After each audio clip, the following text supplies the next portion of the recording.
Eu conquistei um diferencial competitivo que transformou a minha carreira, possibilitando a migração do setor público para um alto posto no mercado privado. O IDP foi essencial para adquirir conhecimento, aplicá-lo no trabalho, ser reconhecido, inclusive com oportunidades de promoções. Com a maior capacitação técnica, meu trabalho foi sendo reconhecido e novas oportunidades foram surgindo. Eu realizei um sonho. Hoje, eu trabalho na Presidência da República. Conheça o mestrado em Economia, Políticas Públicas e Desenvolvimento. Um mestrado profissional com foco em acelerar a sua carreira, mas sem atrapalhar seus horários de trabalho atuais. Aulas quinzenais. Metodologia 100% baseada em estudos de caso. Professores mestres e doutores com muita experiência profissional. Veja o programa completo e faça sua inscrição. Fui promovido 2 vezes em 2 anos e tive a minha dissertação publicada em março de 2022. Publiquei 3 artigos, um livro e me sinto mais confiante para assumir qualquer cargo na gestão pública. Abri um leque de conhecimento para mim e, além disso, eu tive um incremento de 20% nos meus ganhos financeiros. Conheça o mestrado em Administração Pública, um mestrado profissional com foco em acelerar a sua carreira sem atrapalhar seu expediente. Aulas quinzenais, metodologia 100% baseada em estudos de caso. Professores mestres e doutores com muita experiência profissional. Veja o programa completo e faça sua inscrição.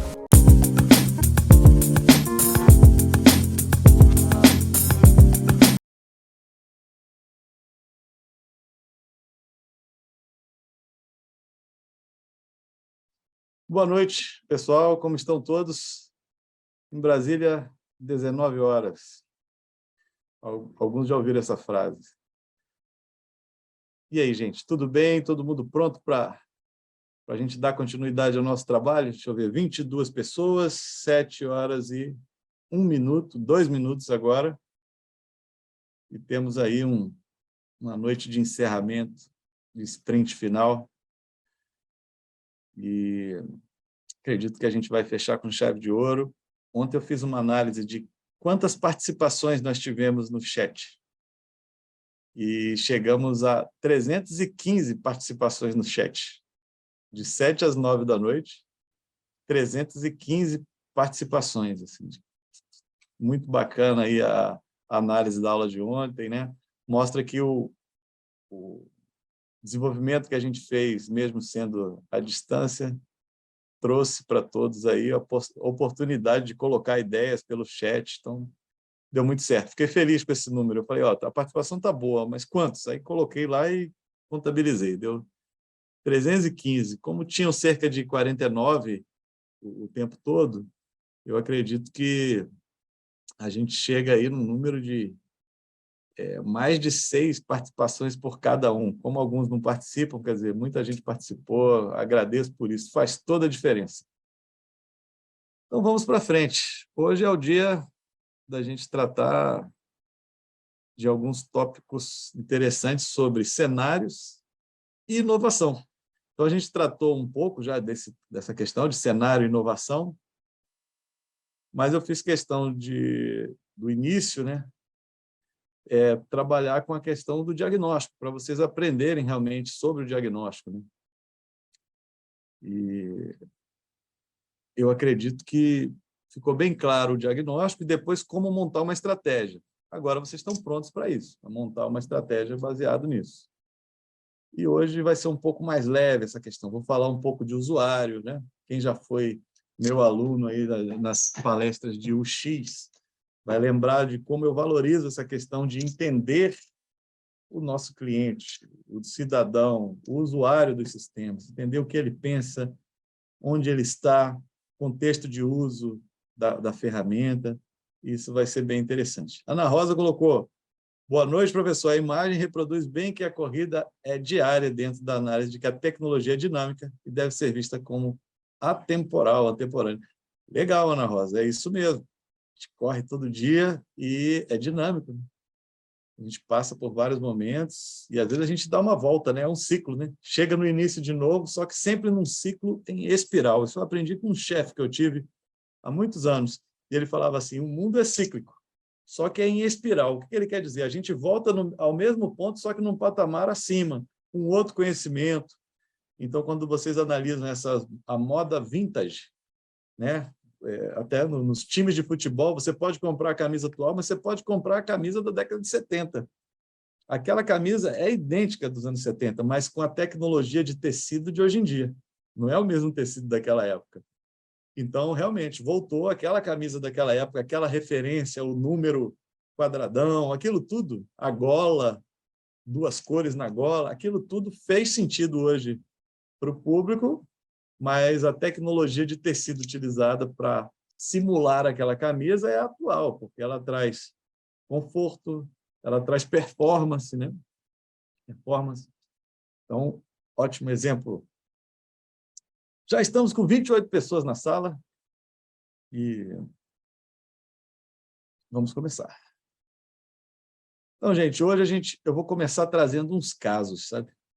Eu acho importante mostrar o quanto que a coisa já está andando, o quanto que vocês já são os responsáveis pelas adaptações que estão acontecendo aí. Então, eu trouxe alguns casos interessantes, que eu acho que todo mundo já viveu, mas eu vou mostrar no início da aula, antes de entrar nas técnicas de inovação. Então, o primeiro caso que eu queria trazer é dessa empresa aqui, Adobe. Acho que todo mundo conhece, né? Porque o PDF, né? Tem o Acrobat, né? Quem tem o Acrobat, todo mundo conhece essa empresa. Essa empresa passou um momento difícil há pouco tempo, vocês sabiam disso? Ela vendia, as licenças dela eram licenças vitalícias. Assim. Você comprava a licença, você tinha aquele produto para sempre, como a maioria. E aí começou um mercado de licença por mês, onde você poderia tirar uma licença para usar um produto durante um mês. Como os produtos eram vendidos em CD-ROM antigamente, né? CD multimídia, você comprava na loja, enquanto aquele CD estivesse funcionando, você tinha licença. Com o tempo, os produtos passaram a ser baixados da internet. Então, você podia baixar o produto, só que para ele funcionar em sua plenitude, você precisava de uma licença.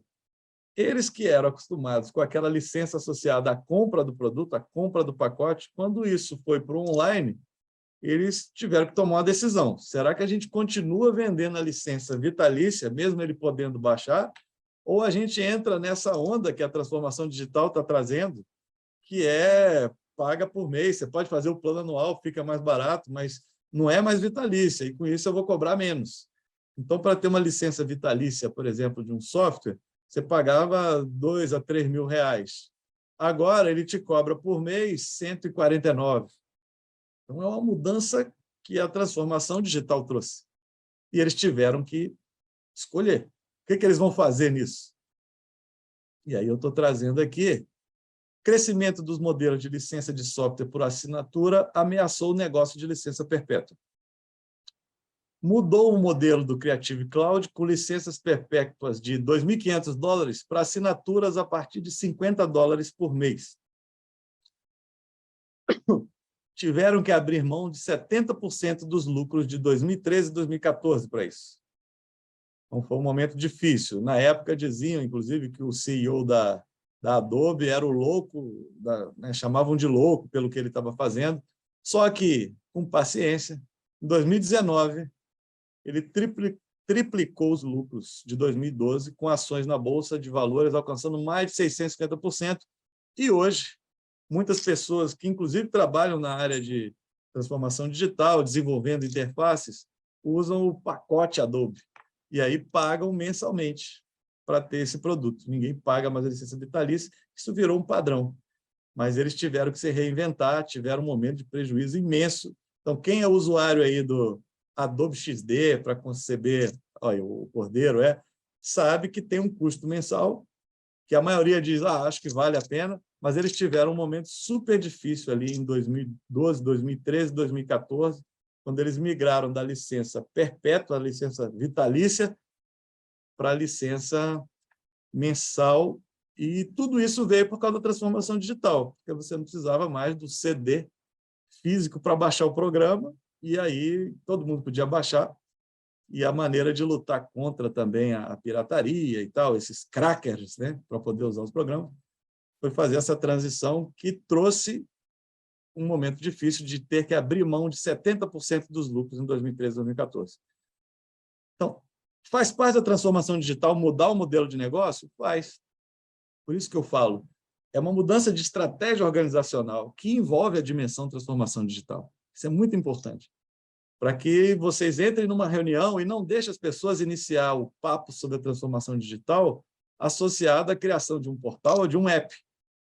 O início da conversa sobre transformação digital tem que estar baseada no que a gente conversou na primeira aula, diagnóstico naquelas dimensões, naqueles pontos de contato entre cliente e organização, olhando para cenários também. Vamos para mais um exemplo aqui. Acho que todo mundo aqui conhece, né? Dominus. Deu até vontade, né? Eu gosto de pensar nas emoções, então eu olho para os rostos assim e falo, ó, deu vontade. Gente, essa empresa teve um momento que ela passou um momento difícil de questionamento, mas tem um fato interessante sobre essa empresa. A experiência focada no consumidor levou a várias formas de se comprar pizza. Você podia comprar até com emoji, mas você foi uma das primeiras que possibilitou a compra por sites. Assim. Você podia entrar no site, no exterior primeiro e depois no Brasil, e comprar pelo site a pizza. Isso aumentou bastante as vendas e o valor, sabe? Mas foi um momento super difícil. Vocês imaginem, acostumado a funcionar por meio do telefone, eles tinham um diferencial de que se não chegar em 30 minutos você não paga, tinha várias coisas desse tipo, mas em algum momento eles tiveram que partir para a venda digital e foram pioneiros nisso, né? E eles estavam num momento super difícil e depois eles tiveram um crescimento maior do que da Amazon, quando fizeram essa questão de formas diferentes de se pedir pizza pelo meio digital. Então, essa foi interessante. Deu fome aqui, o Marcão falou. Vamos para frente. Mais um exemplo aqui interessante de empresas que tiveram que se adaptar para a transformação digital. E aí, leiam, ouçam bem, eu estou falando que tiveram que se adaptar propositalmente, para mostrar assim, faz parte da estratégia organizacional. Eles não simplesmente falaram, vou criar um canal digital. Não, estava associado a algo. Então, no primeiro exemplo, que foi da Adobe, eu falei, olha, do CD-ROM na prateleira, passou a ser algo que vendia. Você baixava o programa pelo próprio site deles e precisava apenas de uma licença, e outros players estavam vendendo licença mensal. E mudar esse modelo gerou prejuízo por um tempo e depois um lucro absurdo. Dominus já foi uma estratégia de adaptação ao mercado. Eles estavam indo mal e entenderam que isso era uma oportunidade, era um diferencial. E aí lucraram mais do que a Amazon, Google, depois que fizeram isso. Então, são coisas diferentes, mas sempre associado a um posicionamento da empresa, um posicionamento no mercado. E agora vamos falar do The New York Times. Tiveram uma queda brusca da receita, porque eles vivem de anúncio, né? A lógica é a mesma daqui. Então, quando começou a diminuir a venda de jornais impressos, caiu também a questão do anúncio. E aí, como fazer, né? Historicamente, os leitores gostavam da versão física e eles estavam tendo uma queda de receita no anúncio impresso. Se cai a receita do anúncio impresso, como manter isso, né? E eles demoraram a ter um crescimento da assinatura digital. Então, os números de assinatura digital para poder ler a notícia só começaram a crescer em 2017, quer dizer, passaram um tempo muito difícil, tiveram que ter muita paciência até chegar no crescimento. E aí, 6 anos depois disso, atingiu a marca de 157 mil novos assinantes. E hoje o modelo de negócio do New York Times é 60% da receita total da empresa. Ou seja, por mais que existam impressos aí, hoje 60% está nessa assinatura que até a gente pode fazer. E hoje ficou muito mais forte também. De 2017 para cá, o que aconteceu? As notícias começaram a ser disseminadas até pelo WhatsApp, né? Até antes disso, acho que de 2014 para frente, a gente começou a disseminar notícias digitais. E aí a pessoa cai naquele site e não consegue ler. E isso gera, paga R$ 1,99 que você fica assinante. Então, acho que teve um momento que outros canais, ou seja, a disseminação do próprio leitor fazendo a divulgação das notícias, foi uma propaganda, e eu acho que, apesar de não ter o dado completo, eu imagino que esse comportamento do usuário, de não ser apenas leitor, mas divulgador da notícia, fez com que as vendas subissem. Então, estão aí, acho que 3 empresas interessantes. Vou fazer um link, então, agora com o que a gente falou, porque eu falei de organizações, de grandes empresas, que algumas tiveram que se reinventar e outras que viram a oportunidade para se reinventar. Então, a Adobe e o New York Times tiveram que se adaptar e passaram um momento difícil até aquilo começar a dar frutos. Já a Domino's estava num momento muito difícil e viu que, para o crescimento, a transformação digital da compra da pizza ali poderia ser uma saída, e foi. Então, são 3 casos de sucesso. Não tem como não falar um pouco das forças de Porter, né? Acho que quem é aluno aí dos cursos ou de pós ou de graduação na área de gestão já ouviu o conceito, mas como eu falei de diagnóstico e estratégia, não tem como não passar por esses conceitos, até para ter o alinhamento conceitual da turma, né? Então, vamos lá. Segundo Michael Porter, essas são as forças que influenciam a competitividade entre as organizações. Então, vamos pensar um pouco em mercado agora. Então, ele coloca que essa concorrência ela é influenciada por produtos substitutos. E aí eu vou precisar de vocês aqui agora. Então, para quem chegou depois, ontem foram 315 participações no chat. Uma turma de 49 ontem. Não sei se chegou até mais, mas assim, 49 foi o que ficou mais tempo. E aí eu pergunto para vocês. Produto substituto é aquele que vem e tira até a necessidade do anterior. Substituiu aquele produto, eu não preciso mais daquele. Vamos pensar assim, essa é uma força que mexe com a concorrência. Vocês conseguem dar um exemplo para mim no chat de produto substituto que chegou e simplesmente acabou com o outro mercado, ou fez o outro mercado o outro produto se reinventar? Vocês têm alguma visão do que a gente pode trazer? Se vocês não derem, eu dou um exemplo, mas eu gostaria de ouvir de vocês. Celular e o mercado de foto. Bacana, Marcão. Exatamente. Esse mexeu muito, né? E as fotos estão cada vez com mais alto nível, né? Então, a venda de câmeras deve ter sentido uma pancada, né? Spotify, em relacionado à música, e os similares ao Spotify, né, Rayana? Os aplicativos de anotações. Ana Rosa, quais seriam esses de anotações? Eles substituíram qual? Facebook, o Orkut. Será que substituiu mesmo esse Facebook e Orkut? Na verdade, acabou... Não sei se um começou antes do outro acabar, mas entendo que é uma lógica de mídias sociais que se complementam, se substituem. Cinema e streaming. Interessante, né? A produção também. Muito bom. Impressões digitais acabaram com as impressoras físicas. Também a questão de impressão, que era muito caro, né? O WhatsApp substituindo e-mail, isso é interessantíssimo, né? Cada vez mais eu estou fugindo de e-mail. Então, eu não sei porquê, mas as pessoas falavam assim, mais um grupo de WhatsApp agora, meu Deus. Eu fico impressionado, porque eu adoro mais um grupo de WhatsApp. Porque se ninguém fala, a gente esquece que o grupo está lá. Não sei se vocês já notaram, que de vez em quando alguém sai de um grupo, aí você descobre que aquele grupo estava no teu celular. Ou seja, me colocar num grupo de WhatsApp é tudo que eu quero, porque eu tenho um registro das informações que o grupo trocou, eu posso pesquisar nas informações, e se eu quiser eu não entro, né? Não falo nada, é isso. Então, eu prefiro do que falar, te mando um e-mail. Nossa, se vocês analisarem minha caixa de e-mail, olhem para mim. Um dia eu estava conversando com uma pessoa que trabalha comigo e eu deixei minha tela aberta atrás enquanto falava com ela. Os e-mails que eu recebo, eles chegam em negrito azul, assim. Aí, depois que eu abro, eles ficam cinza. E aí ela estava conversando comigo, mas ela estava olhando para a tela grande que estava atrás de mim, do meu Outlook aberto. E aí ela começou a fazer assim e falou, nossa, coitado de você, Felipe. O que foi, né? Tomei aquele susto dela. Enquanto a gente está conversando, está ampliando assim, a quantidade de e-mail não lido aí para você. Ou seja, eu recebo e-mail demais de coisa que não é para mim, muitas vezes, porque são gerais, de propaganda de tal. No WhatsApp eu filtro isso muito melhor do que no meu e-mail. Então, realmente, Ricardo trouxe um ponto interessante. GPS, mapas físicos. A gente viajava e tinha que pegar o mapa da cidade para o GPS, né, para poder andar. Agora não precisa mais. Redes sociais, ligações telefônicas.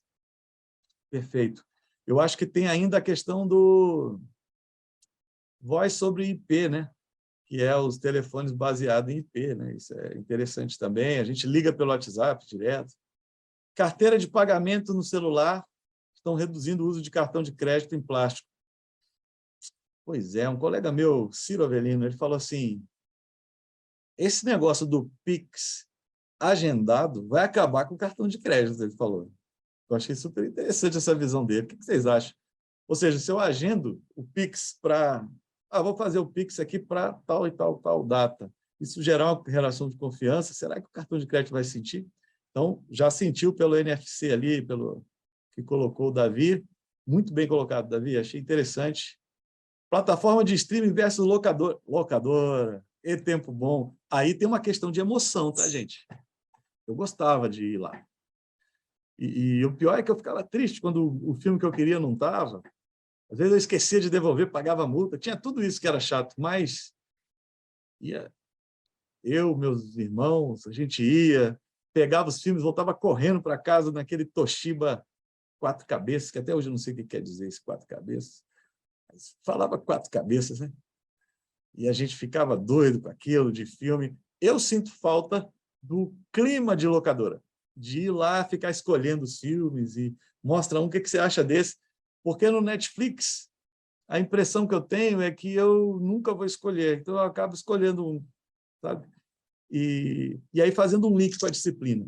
Vocês sabiam que no início o Netflix tinha a avaliação de cada filme? Vocês lembram disso? E vocês notaram quando sumiu? Isso tem tudo a ver com a nossa aula. Tinha umas estrelinhas em cada filme. O que acontecia?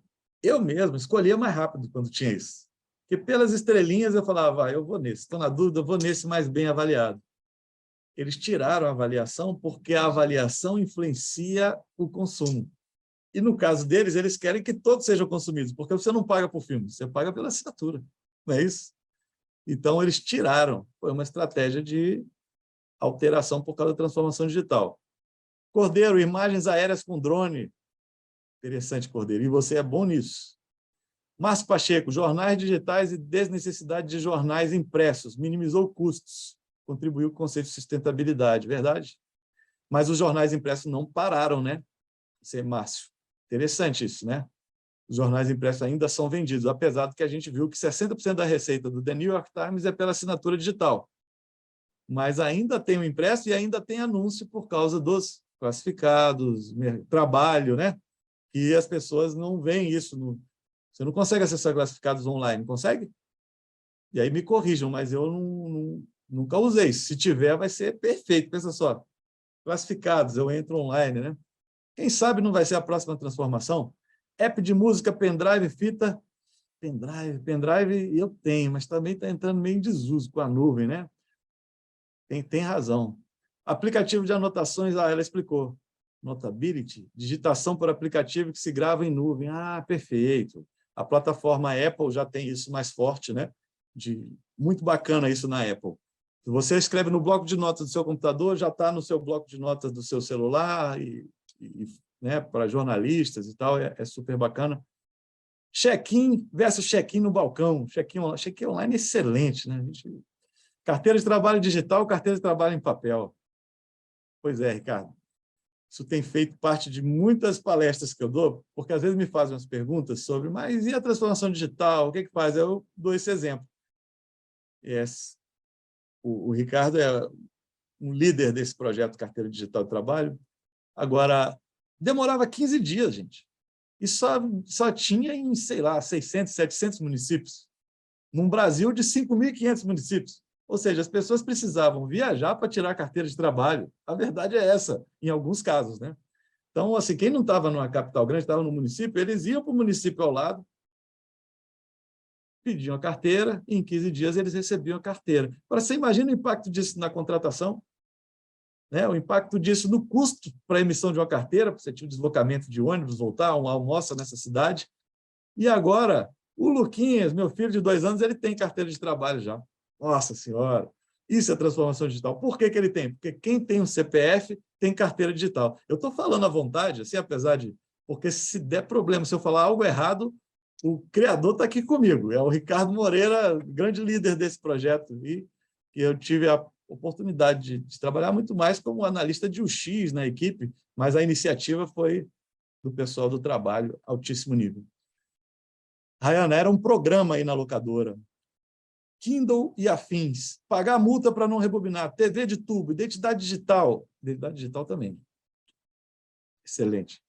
Experiência passou a ser personalizada no Netflix. Isso, acho que vai ser bom para você. Personalização, outro ponto. iFood e Rappi criaram nova forma de consumir. Perfeito. Disquete. Pô, que pena, disquete. Eu gostava de disquete. Transações econômicas antigas. QR Code para cardápio.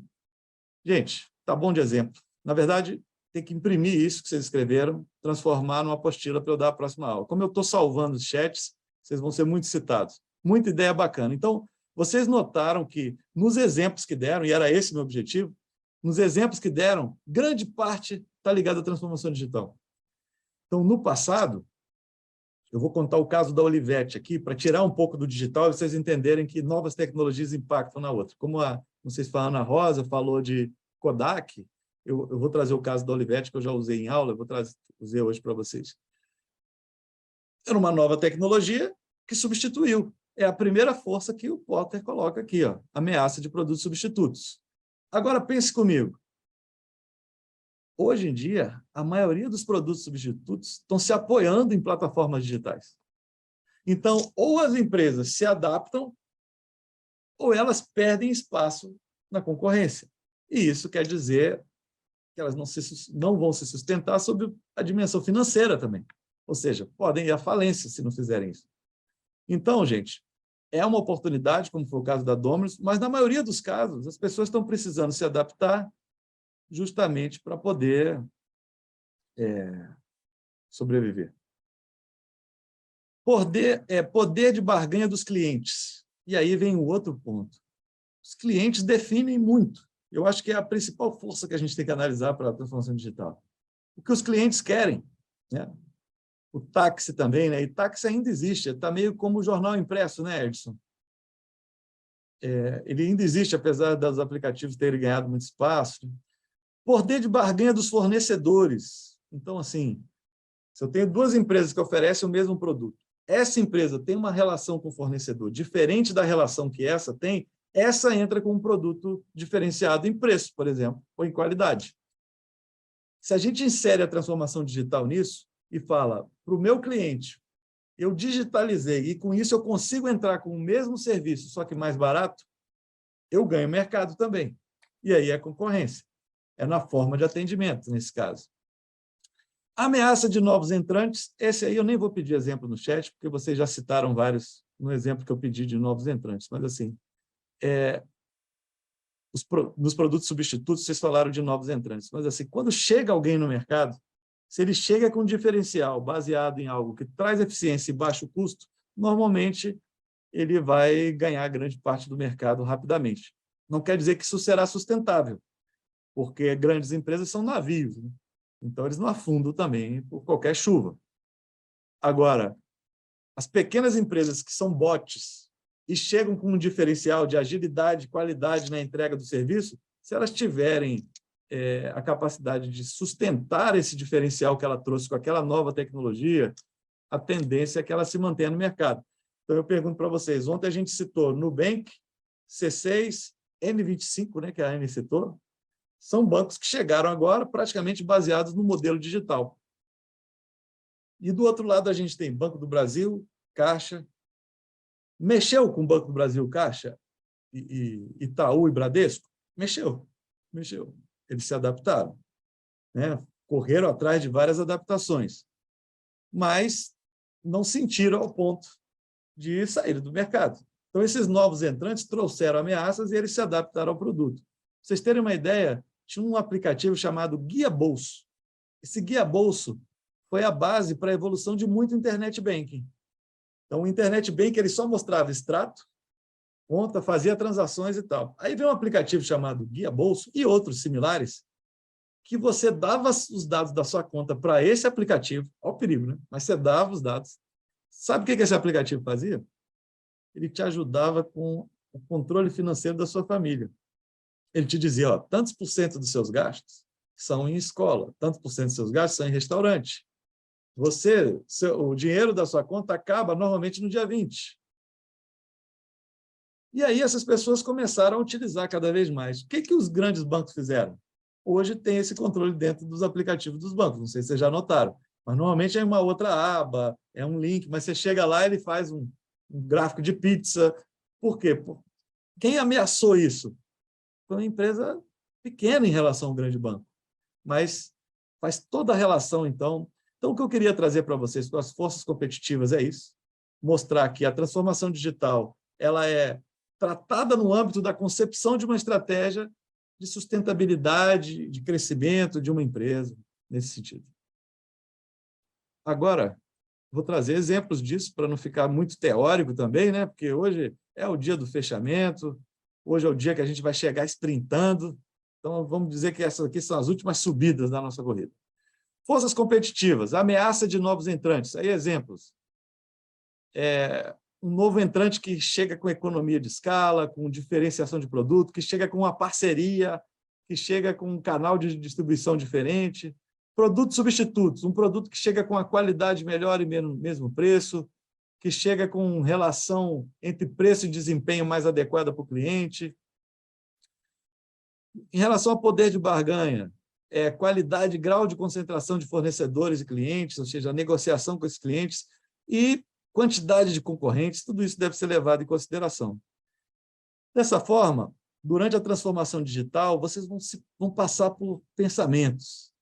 O que a gente tem que fazer com a nossa organização? É o momento de eu, como pessoa autônomo que trabalho, ou eu como empresa, ou eu como governo, ou como grande organização, está no momento de uma estratégia de crescimento, retração, estabilidade. Seja qual for a estratégia, a transformação digital vai compor esse plano, essa nova estratégia, essa alteração de mercado. Então, uma estratégia de expansão, por exemplo, de crescimento, pode passar por fusão, uma aquisição de outra empresa, diversificação, né? Você pode entrar em novos negócios, né? A minha empresa é sobre isso, mas assim, agora eu entrei e a farmácia está vendendo figurinha, né? Foi uma diversificação, né? E, no caso, outros exemplos que a gente deu aqui. De retração também, né? Isso tudo, a transformação para o digital pode estar dentro desse processo, uma estratégia de retração. Então, eu vou fazer um downsizing, né? Vou diminuir a estrutura, e aí o que eu gastava com entregas e tal, eu falo, eu vou terceirizar essa parte de entregas, minha empresa vai ser mais enxuta, né? Não vou lucrar com isso. A estratégia digital está dentro disso. Agora, para pesquisar, gente, tem a questão de fontes de informação. E aí eu peço bastante atenção no que eu vou mostrar agora, que é do cenário. E aí quem quiser faz print screen, apesar de que vocês vão ter esses slides. Mas pensem comigo. Eu falo para pegar informação sobre o usuário, pegar informação sobre o mercado, definir cenários futuros. Onde estão essas informações? Eu vou ter que contratar um instituto de pesquisa? Não, você não vai precisar contratar. Você pode contratar. Mas as fontes de informação nunca são ditas para a gente.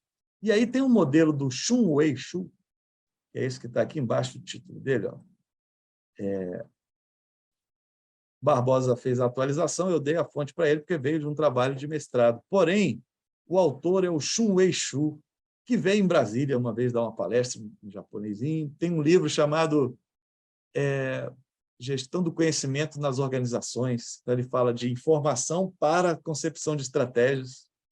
E ele fala, onde estão essas fontes de informação para pesquisa? Estão em vários lugares, gente. Em vários lugares. Primeiro lugar, externas, as pessoas. Então, conversar com clientes é uma forma de ter informação. Conversar com concorrentes conversar com contatos profissionais, com funcionários de órgãos. Tudo isso é fonte de informação. Então, essa conversa que eu tive na farmácia, que me explicou que o iFood vende figurinha e que é um canal que está se formando, foi com a atendente da farmácia, que talvez seja a pessoa que mais entende do comportamento dos usuários hoje em dia. É a pessoa que trata deles diariamente. Uma vez eu fui fazer um projeto de interface para POS, para essas maquininhas, as maquininhas de passar débito ou crédito. E estava com muita dificuldade de fazer, porque eu não sabia como era o dia a dia de quem usa aquela máquina. E o que a gente estava fazendo era uma interface para que a pessoa pudesse pagar conta por meio dela. Então, você poderia pagar conta na padaria, não só na lotérica, porque onde tivesse uma máquina daquela, você poderia pagar sua conta de água, luz e tal. Na época era inovador isso. Hoje você paga com celular, né? QR Code, Pix, você paga com Pix hoje. E aí eu não tinha como ter informação sobre a dificuldade e tal. E aí eu fui nas farmácias. Sabe aquela Rua das Farmácias em Brasília que fica na 2 Sul?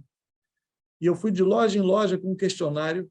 Isso, gente, sem planejamento muito grande, assim. Eu fiz o questionário no trabalho, desci do prédio, parei o carro na Rua das Farmácias e falo, olha, estou fazendo uma pesquisa, que eu estou desenvolvendo a interface, poderia me ajudar?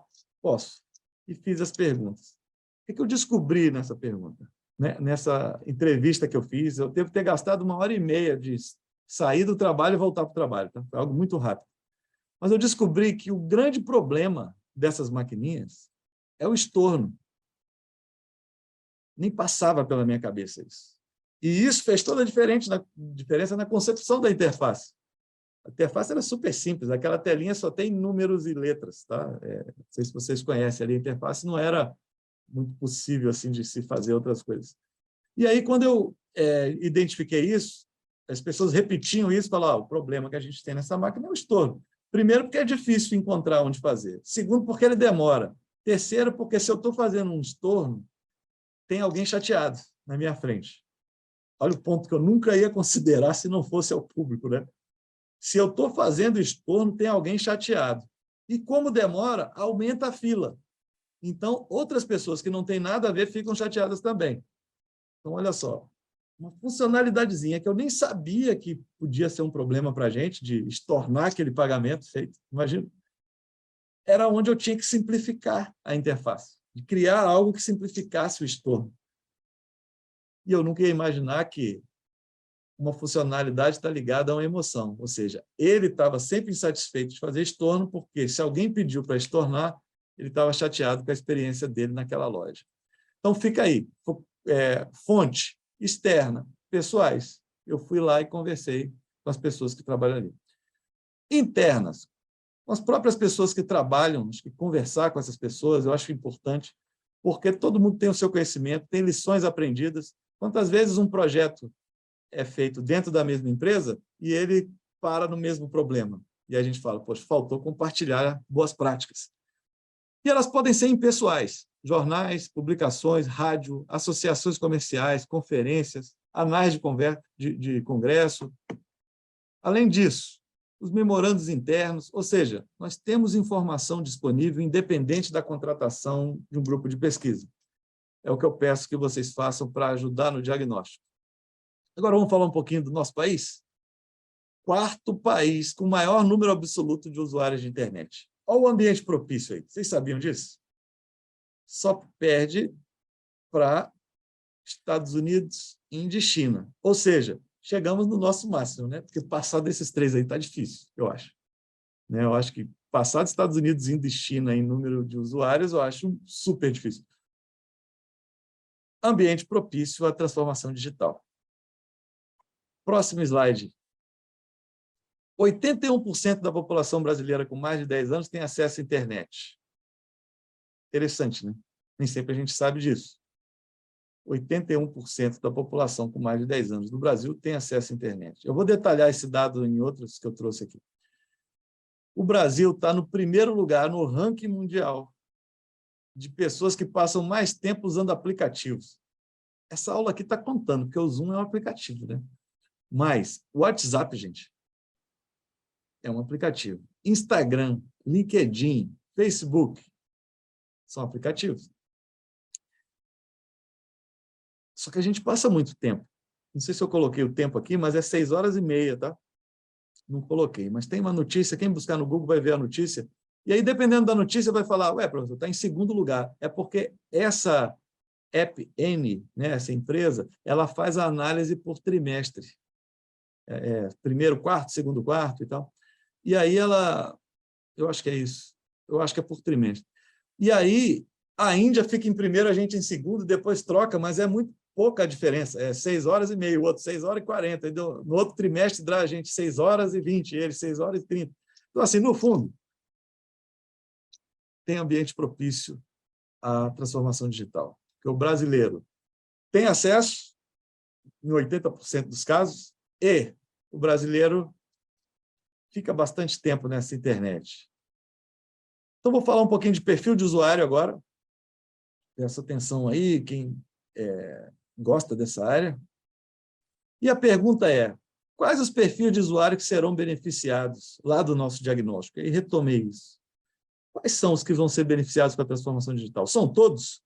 Os idosos não serão porque ele não usa internet? É isso? Os idosos usam o WhatsApp? Vocês acham? Diz só sim ou não no chat para mim, para ver se a gente anda alinhado. Os idosos usam o WhatsApp? Sim. Então, idosos usam, sim, sim, muito, muito, o Léo falou. José Maurício, sim. Então, espera aí. Como é que eu vou dizer que eles não usam internet, né? Se eles usam o WhatsApp? É uma ferramenta de comunicação baseada em digitação e um teclado nada fácil também, né, gente? Nada fácil aquele teclado. Então, idosos são usuários de uma ferramenta tecnológica de difícil execução ali. Não é tão simples escrever no WhatsApp textos grandes, né? E eles se comunicam super bem por ali. Crianças são usuárias de WhatsApp? Sim ou não? Vamos lá no chat. Crianças são?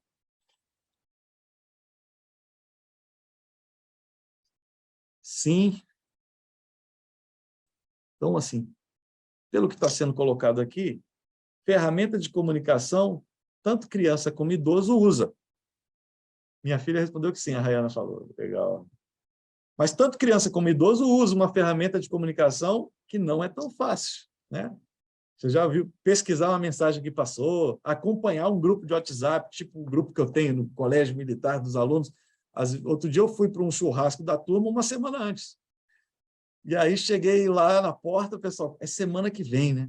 Eu falei, é impossível acompanhar esse grupo. Quando eu vi sexta-feira, eu fui, porque eu falei, o grupo tem milhões de mensagens por dia, e é muito engraçado, por sinal. Mas não é fácil acompanhar, não é fácil digitar, não é fácil utilizar, e crianças e idosos usam. Adolescentes nem se fala. Adolescentes, inclusive, escrevem de uma forma diferente no WhatsApp, né? Tem umas reduções muito bacanas assim, de linguagem, né? Então, vamos pensar agora que a empresa de vocês resolveu abrir um canal novo de contato com os clientes. Começar pelo chatbot, talvez, como diz, né? Está em cima do telhado, está miando. Será que é gato? Talvez seja um caminho adequado, vocês concordam? Porque eu peguei informação, lembra das fontes de informação que eu coloquei ali atrás? Eu usei agora a fonte de informação, vamos voltar no slide. Que fonte de informação que eu usei para chegar a essa conclusão? Olha aqui comigo. Foi pessoal? Sim. Se eu considerar que vocês estão na mesma aula comigo, internas. Então, se vocês estão comigo, interna. Então, foi a fonte pessoal interna me disse que o WhatsApp é uma boa solução para abrir um canal de comunicação a mais com os nossos clientes. Vocês acabaram de dizer isso. É perfeito isso? Não. Então, eu vou atrás de outras fontes de evidência. Eu faço um teste, olho o dado estatístico, olho a satisfação, vejo se o número de clientes aumentou ou diminuiu, e aí eu vou compondo um diagnóstico adequado para isso que vai acontecer. Então, achei bacana a visão. E vamos falar um pouquinho de usuário. Quais as dificuldades que eles podem ter se eu colocar? Não vou pedir para vocês responderem, mas pensem um pouquinho aí. Quais as dificuldades que podem surgir, já que está no WhatsApp? Aquela vontade de falar com uma pessoa, né? O WhatsApp hoje, muitas vezes, é robô que está ali, né? É um bot por trás no WhatsApp. E às vezes a gente nem sabe, aí depois que ele fala, não posso te responder, a gente estava conversando com um robô, que papelão. Mesma coisa aqui, ó, quantos canais de atendimento devem ser colocados à disposição? Presencial, WhatsApp, chatbot, e-mail, telefone, a gente precisa colocar todos? São perguntas interessantes que quem tem que responder não é o dono da empresa. Quem tem que responder é o cliente. Porque senão o New York Times não tinha feito o que fez ali atrás. A pizzaria Domino's não tinha feito o que fez no slide anterior. E, da mesma forma, a Adobe não tinha mudado a forma de contratação da licença. Então, quem responde essas perguntas? As pessoas. Cenários e tendências. Lembrando, as pessoas respondem muitas vezes pelo seu comportamento. E aí, dado estatístico de acesso aos canais digitais dizem mais do que a pessoa, às vezes. Então, se ela diz, eu adoro o WhatsApp, mas ela nunca usou, você falou, apenas 10% das pessoas usaram o canal WhatsApp que a gente colocou. Foi mal divulgado ou as pessoas não gostam? Todo mundo diz que gosta, mas quando a gente colocou no ar, não usa. É uma maneira do usuário dizer para a gente também algo, quando ele não usa um canal. Então, dado estatístico de acesso, gente, log, é uma das coisas mais interessantes como fonte de evidência, porque é muito barato e o cruzamento diz muito sobre aquele canal. Sobre cenários e tendências, o que está em crescimento agora é o que eu falei ontem, é como uma pedra jogada. Se em março a pedra está aqui, em abril está aqui, em maio está aqui, eu posso dizer, olha, junho e julho ela não vai cair no chão. Eu posso confiar nisso, né? Então, analisar tendência é fazer fotografias no tempo para que o nível de incerteza caia. Sob o ponto de vista da transformação digital, tem muito acontecendo e a gente precisa escanear diariamente. Imagine você que eu vou fazer um planejamento de crescimento da minha empresa para daqui a 10 anos. Em 10 anos eu quero que ela esteja de tal jeito. Se eu definir, com base na tecnologia que existe hoje, o que eu quero para a minha empresa, e aí vamos fazer uma simulação, digamos que eu sou o Corpo de Bombeiros do Distrito Federal. E aí eu falo, eu vou planejar o Corpo de Bombeiros do Distrito Federal para daqui a 10 anos. E aí eu olho no mundo inteiro os melhores carros de bombeiro, aqueles caminhões, e falo, olha, de Nova York nem vale, porque o de Brasília é de Nova York, né? É o de Nova York. Mas, digamos que eu pegue o da Suíça, é o melhor que tem hoje. Então, a gente coloca no planejamento estratégico o modelo especificado do que tem na Suíça hoje. Falei, é esse que a gente quer em 10 anos. Vocês concordam comigo que daqui a 10 anos está superado isso que a gente escolheu agora? Está superado. Então, é um exemplo um pouco radical de 10 anos, porque um planejamento estratégico normalmente é para 10 anos, mas é para vocês entenderem que, se vocês planejam a estratégia com a tecnologia que existe hoje, sem a flexibilidade de atualizar a tecnologia, quando seu projeto entrar no ar, ele está defasado.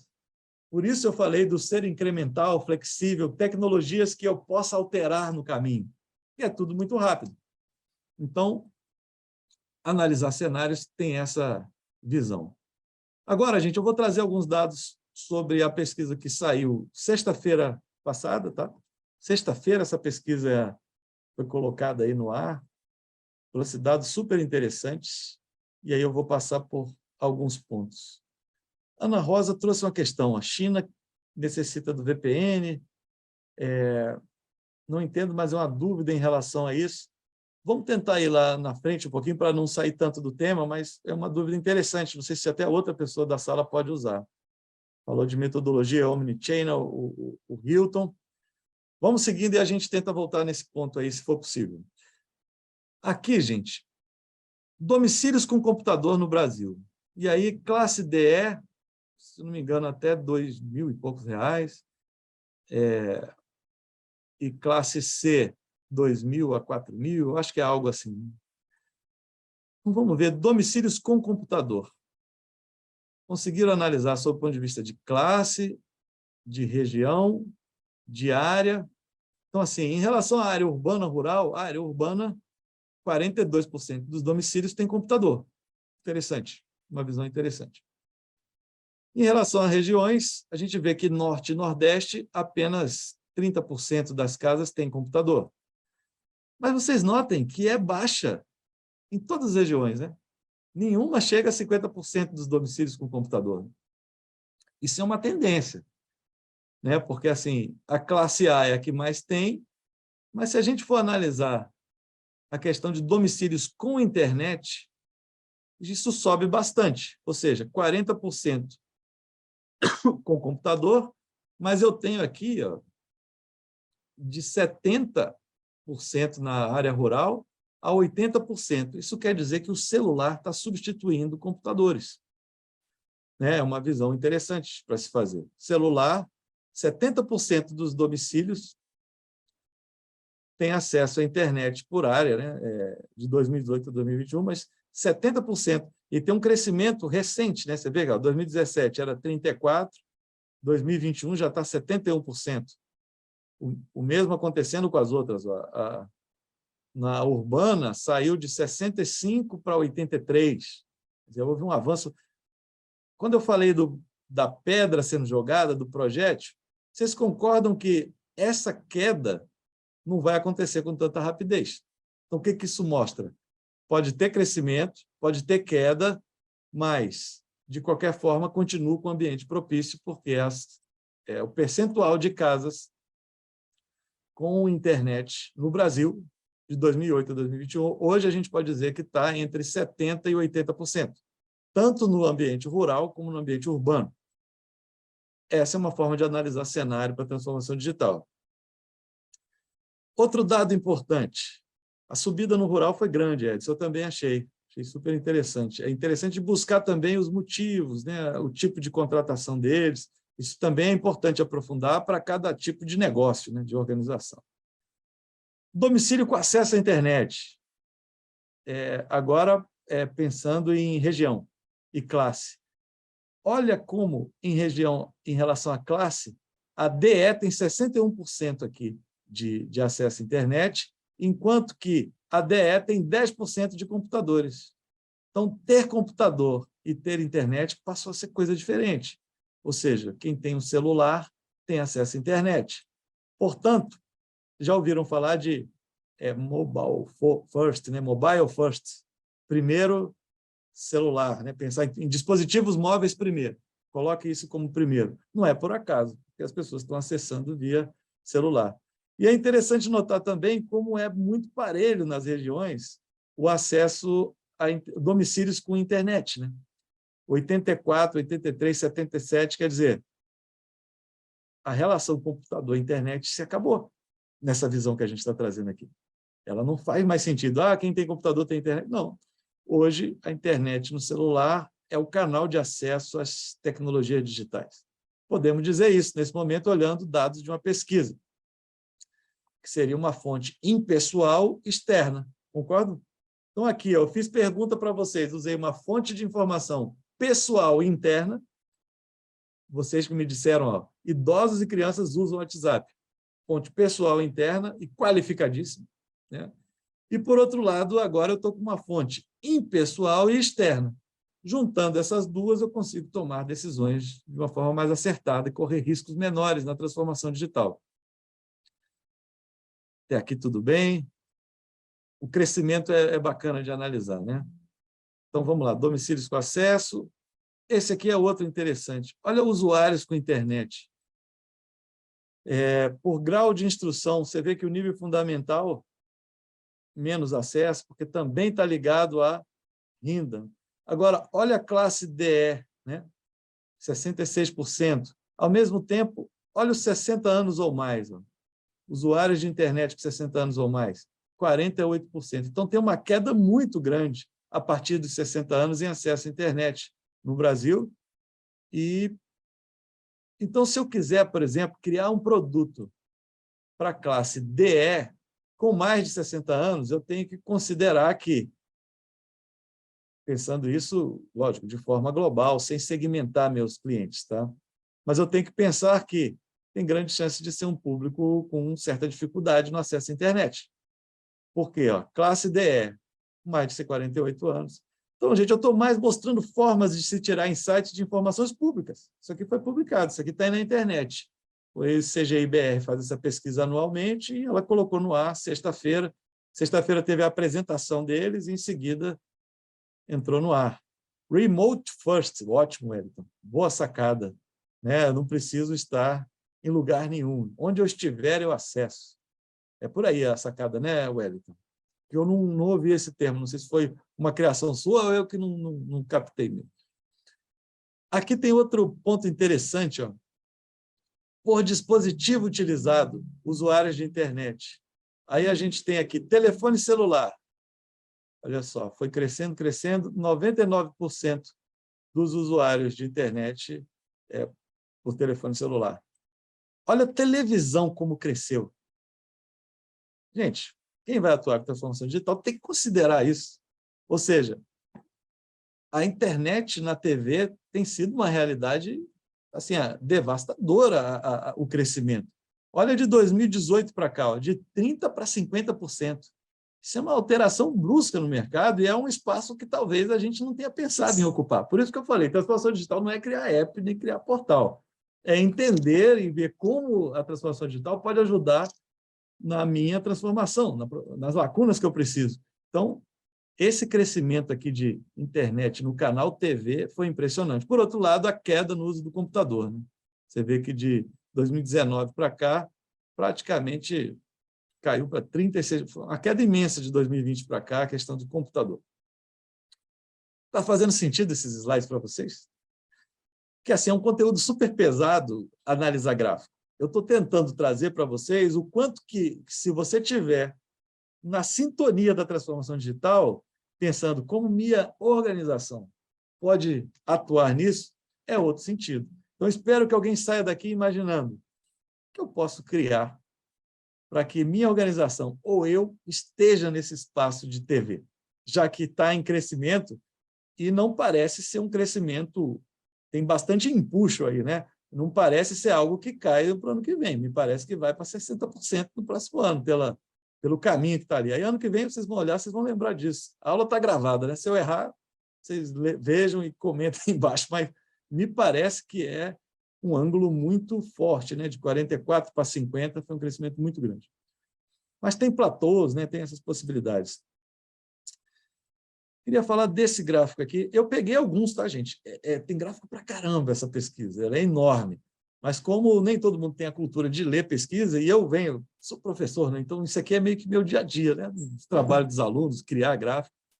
Mas eu queria trazer para vocês isso da mesma forma que participei de um evento lá no Centro Paulo Souza, em São Paulo, com um artigo que eu publiquei lá nos anais do evento deles, ano passado. E eu tinha até dúvida se ia publicar, porque o que eu fiz? Eu peguei uma metodologia, um método que a gente usa no mestrado para pesquisa acadêmica e fiz uma proposta desse método ser utilizado para qualquer coisa. Então, assim, se eu quero fazer uma pesquisa de mercado, meu tio vai abrir uma loja. Antes de abrir, eu falo, peraí, eu sei fazer pesquisa de mercado, sou de um ambiente de pesquisa.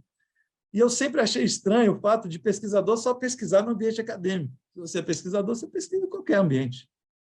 E foi por aí a proposta. Então, eu fiz o estudo de caso como estratégia de investigação científica e mostrei a lógica do estudo de caso.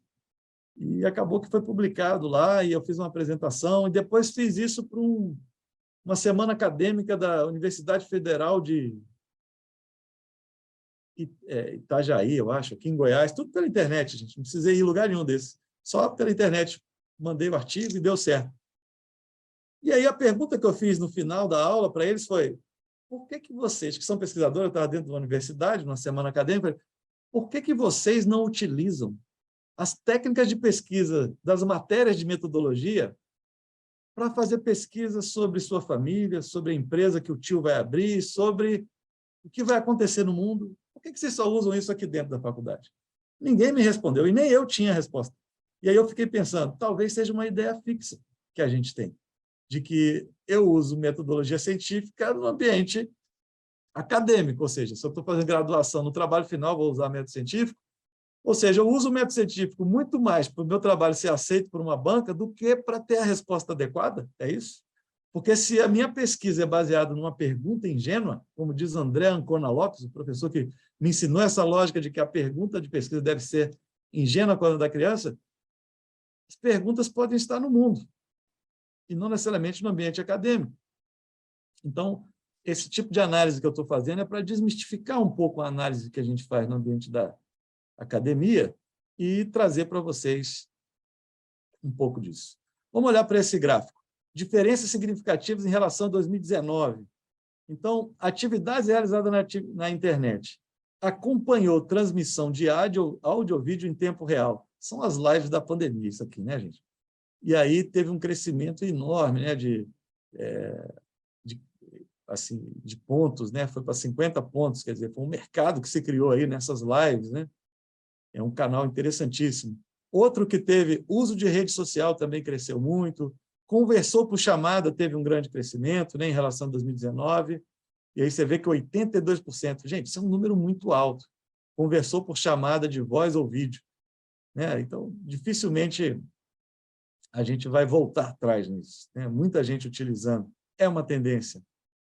Mandou mensagens instantâneas, assistiu a videoprogramas e séries. Imagina para esse mercado, como é que eles não estão de olho nesses gráficos do comportamento do brasileiro nisso, né? Então, a transformação digital das nossas empresas tem que passar por aí. Transações financeiras, olha o crescimento. Mais 13 pontos percentuais de 2019 para cá, foi para 46%. Quer dizer, a gente tinha 33% das pessoas dizendo que faziam transações financeiras e hoje a gente tem 46%. Gente, isso é um crescimento imenso para o período de 2019 para cá. Isso está querendo dizer que não cai e tem grande chance de continuar subindo.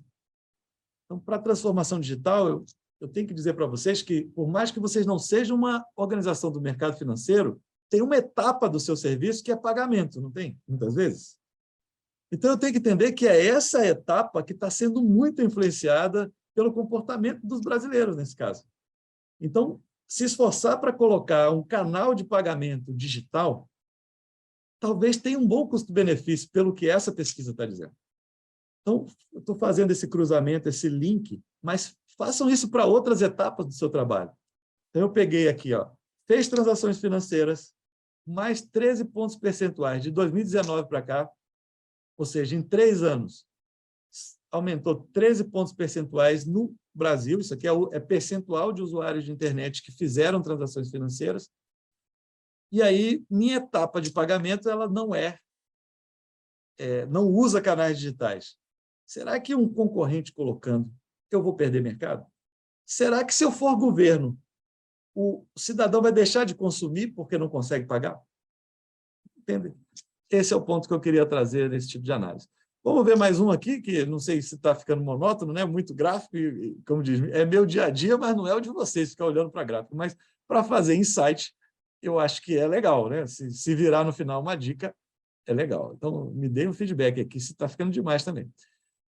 2021 e 2019, aqui tem um comparativo, e é isso que eu falei. Pensa que 2019 a pedra está aqui, 2021 ela está aqui. Ela vai cair ou ela vai subir mais? Não sei, mas eu consigo analisar pela força dessa subida.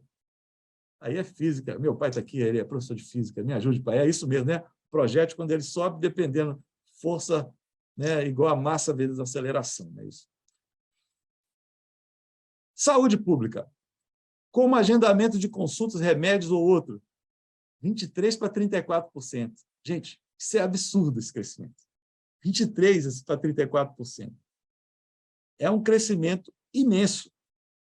Tem que dizer algo para a gente em relação ao que a gente vive hoje em dia. A consulta remota foi citada pelo Léo na aula 1. Direito do trabalhador à previdência social. Teve uma diminuição aqui, ó, de percentual. Ó. INSS, FGTS. Agora tivemos uma pandemia também, né? Então, vamos ver outra análise aqui interessante sobre vídeos, programas, internet. E aí os crescimentos, né? Você vê que a questão da internet na TV acompanha essas ferramentas. E agora, gente, vou falar um pouco de Olivetti. Todo mundo conhece a Olivetti? Só me dá um sim aí quem conhece Olivetti. Porque eu fui apresentar isso numa turma de graduação, fui dar o exemplo da Olivetti, os alunos ficaram me olhando de um jeito que eu saí de lá me sentindo com 46 anos, para a minha idade mesmo, que às vezes eu esqueço a minha idade, mas assim, eu saí da aula falando, rapaz, eles não conheciam a Olivetti, eu estou ficando com os exemplos velhos. Mas me ajudem, a Olivetti foi uma empresa excelente, muitos têm, obrigado. Ó, quem falou claro é meu amigo aqui, é o Léo. Eu falei, meu amigo Léo. Sim, essa máquina está virando um objeto de decoração, né, hoje em dia. Você vai nas casas, assim, às vezes tem uma vermelha assim na estante, né? Vou contar esse caso porque ele fala de transformação, ele fala de substituição de produto por nova tecnologia. Então, quem é meu aluno e já me viu falar, peço paciência, me ajude a ter outros insights aqui. Vamos lá. Vocês sabem que o computador substituiu a máquina de escrever, né? Todo mundo sabe disso, né? Mas eu fiz a aula disso no colégio, ASDFG, C cedilha LKJH. Olha como ficou guardado. Apesar de que eu usava grande parte das aulas para fazer papelzinho de batalha naval, né? Mas, assim, era um momento super interessante, né? E hoje eu digito, talvez, acho que digito bem rápido, eu acho, né? Mas porque eu acho que teve essa aula de datilografia lá atrás. Olivetti, gente, foi uma grande empresa. Eu posso dizer que a Olivetti foi uma... Já ouvi falar, né? Mário Leonardo, mas não conheço. Legal, você vai conhecer hoje. Maguila, você conhece? Não, senão eu vou ter problemas no meio dessa apresentação. Mano. Dá um sim aí para mim no Maguila. Mas vamos lá. Essa empresa, Olivetti, ela era quase uma Apple hoje, uma Microsoft, assim, viu, gente? Era imensa. E ela patrocinava tudo, assim, ela era tipo uma Nike, uma Apple, era imensa essa empresa assim, de poder. Em 1911, a Olivetti, fabricante de máquina de escrever, lançou seu primeiro modelo, em 1911. Quer dizer, já é uma empresa século XX aí, né? Nos anos 50, chegou a dominar o mercado mundial de equipamentos mecânicos para escritório. Preste atenção nisso, tá, gente? Equipamento mecânico para escritório. Quais são os equipamentos mecânicos para escritório de hoje em dia? A gente nem sabe mais, né? Quais são, né? Mas, assim, escritório precisava de equipamento mecânico e a máquina de escrever era um deles. Essa loja eu acho super bonita e acho que ela, nessa questão do mundo ser um ciclo espiral, parece muito a loja da Apple que tem num shopping aqui em Brasília. E acho muito bacana. Olha como é que era uma loja. Você substituir essas máquinas de escrever dessa foto por notebooks modernos é muito parecido com as atuais, né? Então, houve uma transformação aqui super interessante e uma necessidade de adaptação. Até os anos 60, 70, no mundo inteiro, a maioria dos textos eram datilografados em uma máquina de escrever da Olivetti. Olha que interessante. No mundo inteiro. Aí eu pergunto, se eu falar, olha essa fala minha agora. Em 2000, nos anos ali entre 2015 a 2025, a maioria dos textos do mundo eram escritos em aplicativos como o WhatsApp. Interessante, né? Ou seja, é diferente? Não, um texto escrito no suporte, digital e o outro escrito lá. Olha a propaganda deles. Tinha uma questão também naquela época a mulher era datilógrafa, eu acho que tinha alguma coisa nesse caminho também, era mais mulher que datilografava, isso na década de 50, né? Acho que isso é bem falado por aí. Aí, quem é a garota Olivetti? Super interessante esse pedacinho aqui de baixo, não sei se vocês conseguem ver, é a máquina que não tem maiúsculas flutuantes. Sabe o que era isso? Quando você tinha que apertar o maiúsculo, você apertava o shift. Esse shift que está no seu computador aí, gente, e que tem, inclusive, no seu celular, ele era um shift mesmo, ele levantava o grupo de paletas que batiam no papel com tinta, e aí, se não fosse Olivetti, a Remington era boa também, viu, Maurício? Agora, o M ficava um pouco acima do A, então eles não ficavam alinhados pela base. Esse era o problema de quem tinha que digitar um texto naquela época. Sem espaçamentos inadequados, ou seja, entre uma letra e outra, às vezes uma ficava maior, outra ficava menorzinha, assim, o espaço, sem sombras ou fantasmas. Sombra ou fantasma é quando você ia bater assim, ó, se você não batesse com um jeito mesmo de quem está querendo escrever, ela batia e dava 2 pancadinhas rápidas. Sabe? Aí ficava um fantasminha do lado, assim, o F 2 vezes, né? E quem fez concurso para o Banco Brasil, BRB, esses lugares na década de 90, teve uma prova lá de datilografia, né? Então, acho que tem muita gente aqui boa nisso. Sem apinhamentos ou empilhamentos, que é quando você escrevia uma em cima da outra. E esse era o diferencial da Olivetti, né? Um dos. Agora, gente, preste bastante atenção aqui. Com o início da utilização dos computadores, essa tarefa começou a ser desenvolvida nos processadores de texto. Eu queria que vocês fossem comigo nesse estudo de caso, porque ele é muito atual.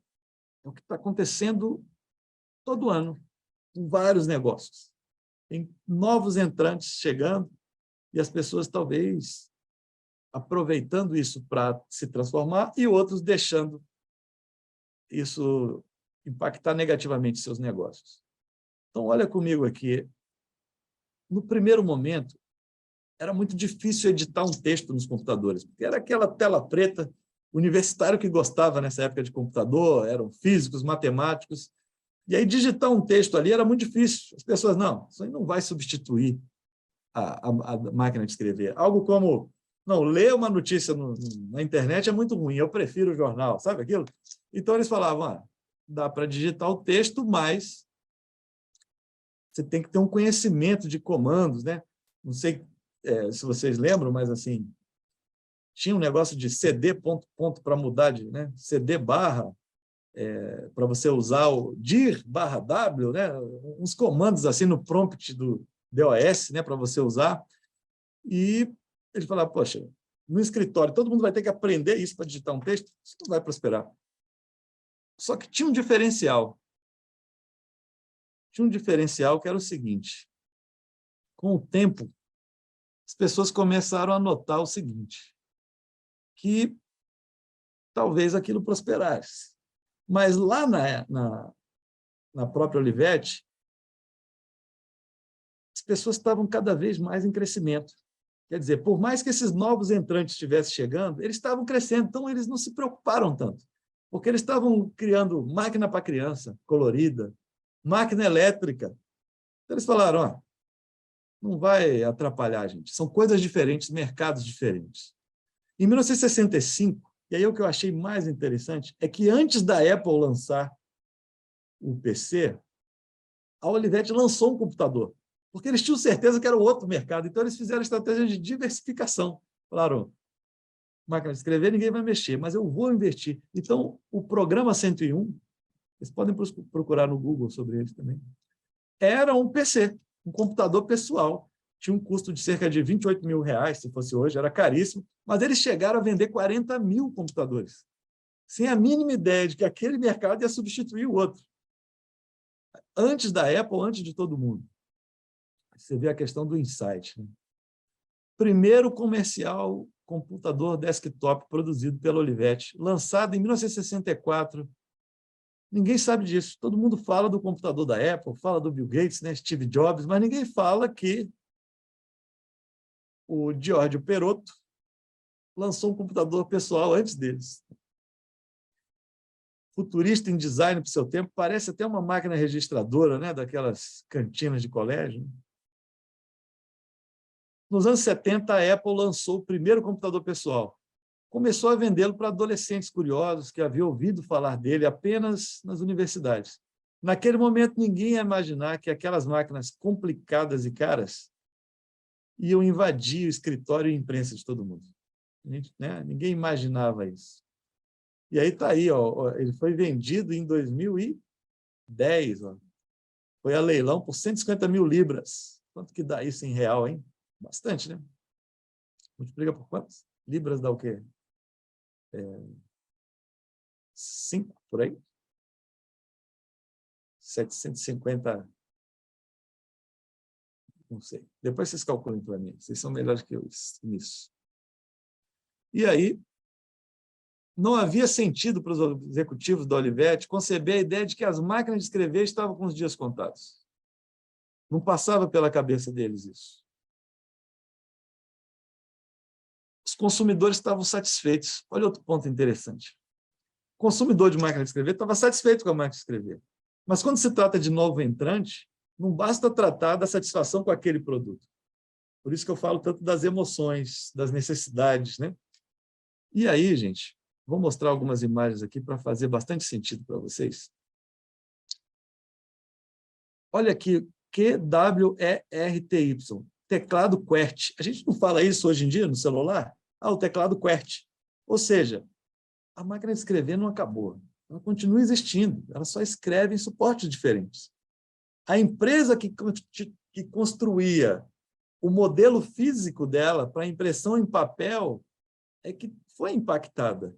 Mas, no fundo, a máquina de escrever, em sua essência, está mantida, ou seja, a necessidade de colocar e registrar isso, registrar informações para que outras pessoas tenham acesso, continua existindo. Por editoras de texto e pelo WhatsApp, hoje em dia, concordam? É por aí. Mas continua existindo. Então,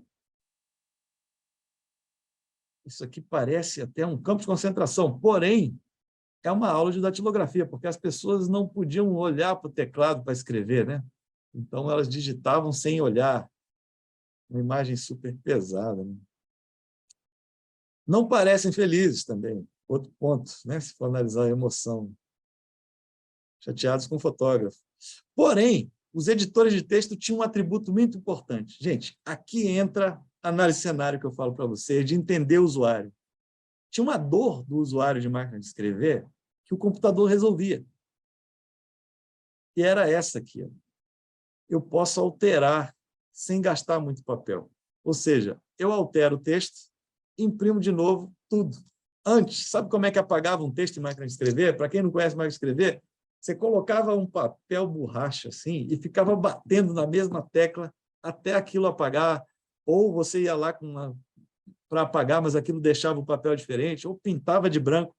E aí tem, se for na biblioteca das grandes universidades, você tem lá tese e dissertações datilografadas. Olha página a página e vê a pena que dava quando ele tinha que reescrever uma página, né? Então, branquinho, liquid paper, é por aí mesmo, Marlene. Época boa, né? Eu estou bem nostálgico nessa aula de transformação digital, mas eu acho que é porque eu tenho que mostrar o passado e o futuro. Aí eu trouxe aqui PlayStation, Master System, né? Eu trouxe agora máquina de escrever, mas eu estou notando que eu estou numa nostalgia, realmente. A Olivetti, esse é o Maguila, tá, gente? Quem não conhece, é o Maguila. Eu lembro dessa luta, inclusive, que eu dormia e meu irmão me acordava, e agora as lutas eram muito tarde, passavam na Bandeirantes, o Luciano do Vale, era um momento também, já que a gente está nostálgico hoje. E aí, olha a Olivetti onde estava aqui. Era uma das maiores empresas do mundo. Hoje, no UFC, quem é que patrocina, né? Seriam essas grandes empresas hoje em dia. Quem estava nessa plateia aqui, na época, eu lembro disso, era a Hebe Camargo, né? É muito interessante isso aqui. Agora eu pergunto para vocês, a Olivetti errou? Ela foi atropelada pela tecnologia? Aí eu preciso do chat. Foram as duas coisas, ou ela não errou? Atropelou, não tinha o que fazer, ou não, ela errou. Ela podia ter se adaptado. O que vocês acham disso, hein, gente? Preciso ouvir vocês, porque é o que está acontecendo hoje em dia. A Olivetti passou por algo que está acontecendo agora. Então, vamos lá. Maguila versus Holyfield. Que luta, né? Pena que ele perdeu, senão a gente ia assistir hoje aqui. A gente vai assistir uma outra aqui, que é linda. Aqui a gente vai fechar a aula hoje com um vídeo excelente. Eu nunca mostrei aqui. Foi atropelada pela inovação, Rayana falou. O Ricardo falou, olha, errou na avaliação de cenário. As duas coisas estão certas, né? Errou no cenário e aí foi, como se diz hoje em dia, foi asfaltada, né? Errou. Não acompanhou as transformações, apostou no mercado que tinha. Ou seja, cliente feliz não quer dizer que é um cliente sem dores, porque eles só foram para a questão de informática porque tinha um grande diferencial. Você podia alterar o texto ali e imprimir de novo, né? E foi ficando cada vez mais barato também. No início era super caro, depois foi ficando barato. Cochilou, né, Wellington? Errou. Quem aprendeu nessas máquinas hoje não precisa olhar o teclado. Ana Rosa, parabéns aí. Eu ainda dou umas olhadas. Obrigado pela participação. Não olhem isso como algo que aconteceu no passado. Olhem isso como algo que é presente. Mude máquina de escrever por o que acontece na relação com o seu cliente. E fala, tem pessoas se relacionando com o cliente de forma diferente, não tem? Usando redes sociais, para vender e para conversar, usando apps, usando o próprio WhatsApp, como eu citei aqui, do doutor do cachorro-quente, né? Reflexões aqui bem rápidas para a gente. A Olivetti sempre investiu em pesquisa, gente. Ela nunca deixou de investir em pesquisa. ela desenvolvia novos produtos para crianças, né? Ouvia seus usuários. Então, esse cartaz eu acho lindo. E ela tinha uma sacada parecida com a da Google, hoje em dia. Ela falava que era máquinas e sistemas de... Conseguem ler ali? De quê? Para informação.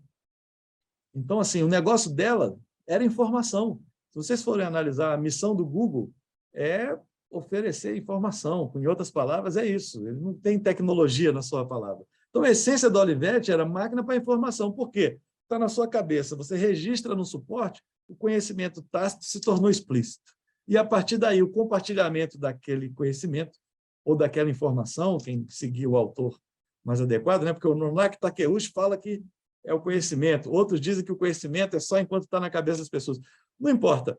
Seja a informação, seja o conhecimento, a máquina de escrever era o meio para que ele fosse compartilhado e acessado e explicitado. E, mesmo assim, em 1982, a Olivetti tentou entrar no mercado de computadores, gente. Ó, que ela foi a primeira a lançar um computador, antes da Apple, hein? Mas ela perdeu o timing, e esses já estavam muito agressivos, e ela não conseguiu. Agora, tem esses pontos de virada, assim, são importantes aqui. Reflexões aqui, rapidinho comigo. Máquina de escrever ainda tem seus adeptos. Então, eu vi que o Ivan Junqueira era um jornalista que prefere a máquina de escrever. Na Rússia, eles compraram máquina de escrever em 2013, porque eles falaram, máquina de escrever não tem problema com espionagem, teve esse Wikileaks aí, eles compraram. Então, ainda tem mercado para a máquina de escrever, até em governos. Outro ponto, a Olivetti não faliu por isso. Ela se reinventou e, pelo nome que tinha, a marca muito forte, por isso que eu falo que é tudo sobre estratégia. Realmente, houve uma transformação tecnológica que ela não acompanhou, mas ela tinha um nome muito forte. E hoje, se vocês escreverem aí no browser, olivetti.com, vocês vão ver que é uma empresa de sucesso ainda em outro mercado, não de máquina de escrever, mas continua sendo super respeitada. Então, fechando a reflexão aqui, gente, é isso que a gente está vivendo. Não é porque o cliente está satisfeito que eu... Não é porque está indo bem que eu não tenho que me preocupar com a transformação que vem por aí. No caso da transformação digital, quando ela supre as necessidades que são dores do meu cliente, que são situações difíceis do meu cliente, a tendência é que ele busque as soluções que vão sanar essa dor. É interessante chamar de dor por isso, porque a dor pode parar de existir se eu conseguir remediar aquele problema. Então, se a dor do meu cliente eu não consigo encontrar algo, e eu venho com uma tecnologia digital que sana aquele problema, eu vou fidelizar meu cliente e vou ter um diferencial no mercado. Essa é a lógica da transformação digital. Ela está totalmente ligada ao diagnóstico que a gente trouxe lá atrás. Agora, gente, vamos falar um pouquinho mais leve, vou falar um pouquinho de criação, de inovação. Vamos comigo? Está todo mundo bem? Todo mundo já bebeu água? 8h23 em Brasília. Aqui vai ser bem rapidinho agora para a gente, porque hoje tem um sorteio aí. Sorteio interessante. Gente, se vocês forem fazer o projeto de uma cadeira, vocês vão sair do outro lado com uma cadeira. A ideia, no projeto de transformação digital que a gente vai trazer aqui, é quebrar essa lógica. E aí, eu trago essa lógica de apresentação em várias apresentações que eu faço para a gente começar esse trabalho. Se eu partir do princípio que uma cadeira é um objeto com 4 pernas, né, de metal, madeira, eu vou fazer algo igual. Agora, se eu parto do propósito da cadeira, eu posso ter uma ideia inovadora. Então, primeira coisa para ter inovação não é pensar em algo diferente, é pensar em propósito. Porque essa cadeira, se eu analiso o propósito de um aluno, eu falo, olha, ele vai ficar sentado durante 4 horas, ele precisa de lugar para botar a mochila numa sala de aula, e normalmente ele é pequeno, porque ele ainda não se desenvolveu completamente, aí eu desenvolvo uma cadeira inovadora, porque ela é adequada a uma necessidade. E aí eu falo, não, ele precisa de um suporte. É a cadeira melhor, mas ela tem que considerar o tamanho da criança, onde ele usa, a luminosidade da sala, a função da cadeira e quanto tempo ele fica sentado, para eu escolher os materiais. Mesma coisa acontece na transformação digital. Se eu entendo meus gaps, minhas lacunas, e tenho um propósito de resolver aquilo, a solução virá com a transformação digital, mas adaptada àquela necessidade, adaptada àquela dor. Projeto de uma muleta. Como é que é o projeto de uma muleta? Se eu partir do princípio que eu vou fazer uma muleta, vai sair uma outra muleta. Agora, qual é o propósito da muleta? Se eu vou para o propósito, eu falo, é um objeto para auxiliar o ser humano a caminhar, quando ele precisa de um suporte adicional, temporário ou não, durante esse deslocamento. É um outro projeto. Aí eu vou falar, peraí, mas quem vai usar? Precisa ser leve? Eu acho que precisa, né? Porque a pessoa está com os membros inferiores comprometidos, eu acho que precisa ser leve. Precisa ser resistente? Eu acho que sim. Porque membros inferiores comprometidos, e isso quebra, é um problema adicional. Resistente, que material utilizar? E aí, olhando para o propósito, gente, eu olho para esse senhor aqui com a muleta, eu olho para esse pessoal jogando bola com a muleta, olho para essa criança com a muleta e começo a pensar que essa quantidade de furinho tem a ver com o propósito. Ou seja, na hora de fazer esse projeto, se imaginou que essa criança pode precisar por mais tempo e ela cresce e tem que alterar o tamanho. Ela é colorida para essa criança. Ou seja, pensando no propósito, os projetos são mais adequados às realidades, às necessidades. E ao usuário, especialmente. Isso não é muleta, mas atende também àquele propósito inicial. Se pessoas que têm membros inferiores comprometidos precisam caminhar, eu posso chegar a essa ideia desse tipo de prótese. Enquanto era fazer uma muleta, eu ia fazer outra muleta. Porque, no fundo, é sobre isso aqui. Ó. O meu projeto é sobre mobilidade. Então, entender o propósito da transformação que quer se trazer para a sua organização é o que o diagnóstico e a estratégia vão promover. Você faz um diagnóstico, cria estratégia e fala, agora eu tenho um propósito aqui na minha organização. Olha o objetivo nosso. O objetivo, nesse caso aqui, era trazer a mobilidade para as pessoas. E aí eu falo, quais ferramentas a gente tem para isso? Aí a gente tem a muleta, tem uma nova tecnologia, uma avançada técnica de saúde, de medicina. São várias formas de se suprir a necessidade. Então, tira um pouquinho o olho da tecnologia digital e pensa, o meu propósito é esse. Quais tecnologias digitais eu posso utilizar para resolver isso? Tá bom? E agora eu vou trazer um método aqui para vocês. E parte dele vocês já fazem. Então, a primeira coisa que vocês têm que fazer, gente, é delimitar um problema. Chegou lá no diagnóstico, encontrou o problema, meus usuários não acessam o serviço. Beleza. Delimita esse problema. Isso a gente já faz muito bem, até porque a gente recebe reclamação, a gente reclama, então a gente delimita bem o problema. Depois que delimitar o problema, segundo passo, pesquisa. Esse a gente não faz. E é o que eu fiz hoje. Olhei uma fonte impessoal externa, a pesquisa TIC Domicílios, e usei uma fonte pessoal interna. Perguntei para os participantes do curso.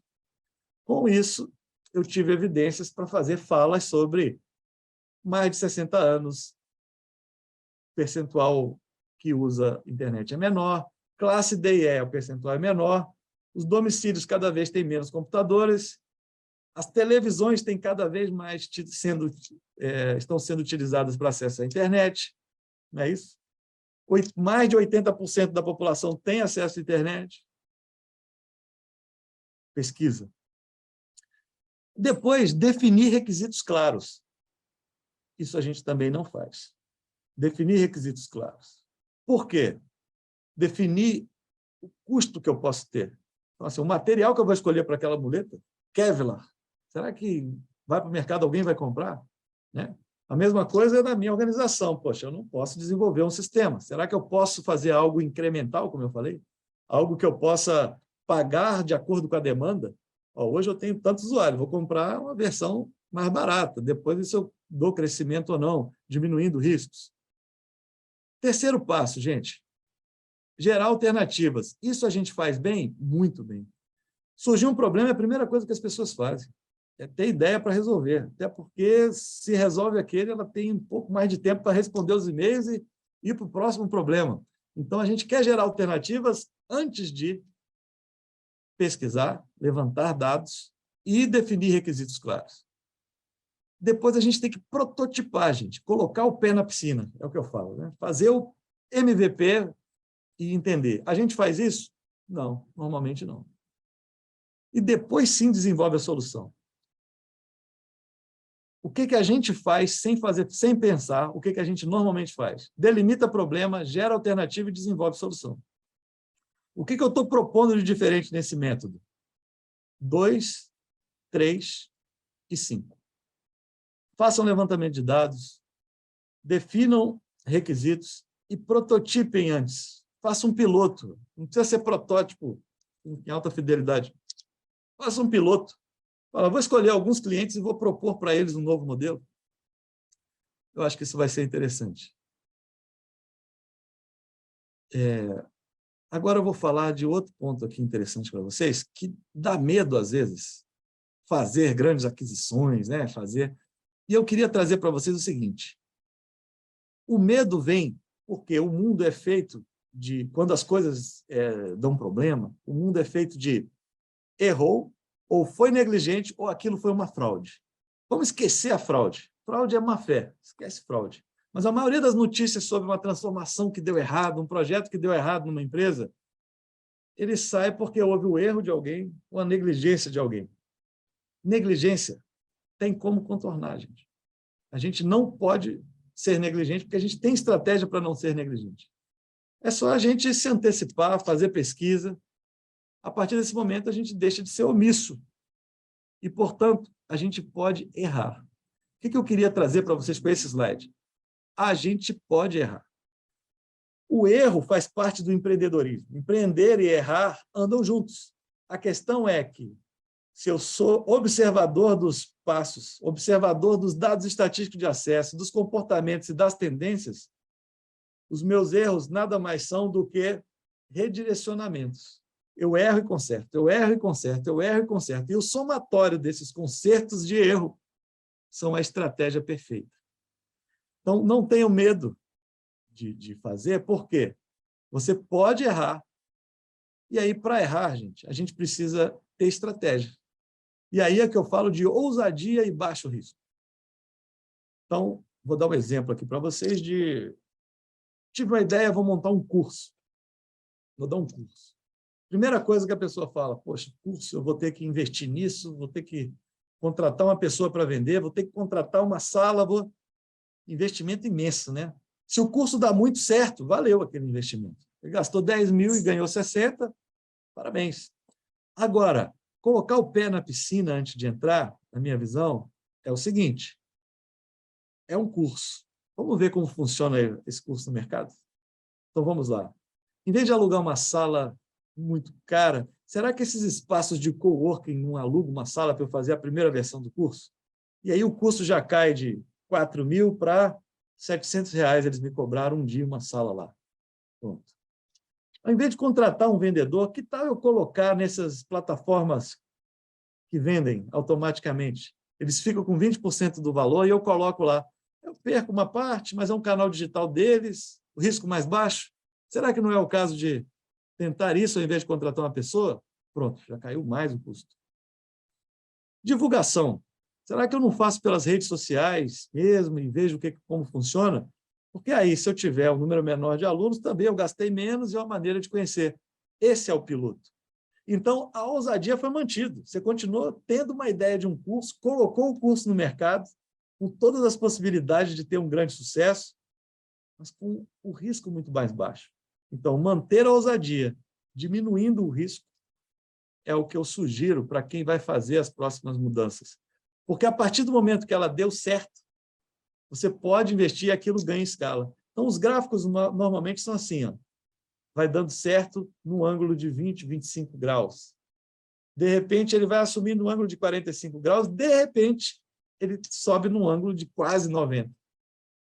Mas tem um início que cria essa cauda, né? essa cauda. As pessoas são assim. Ó.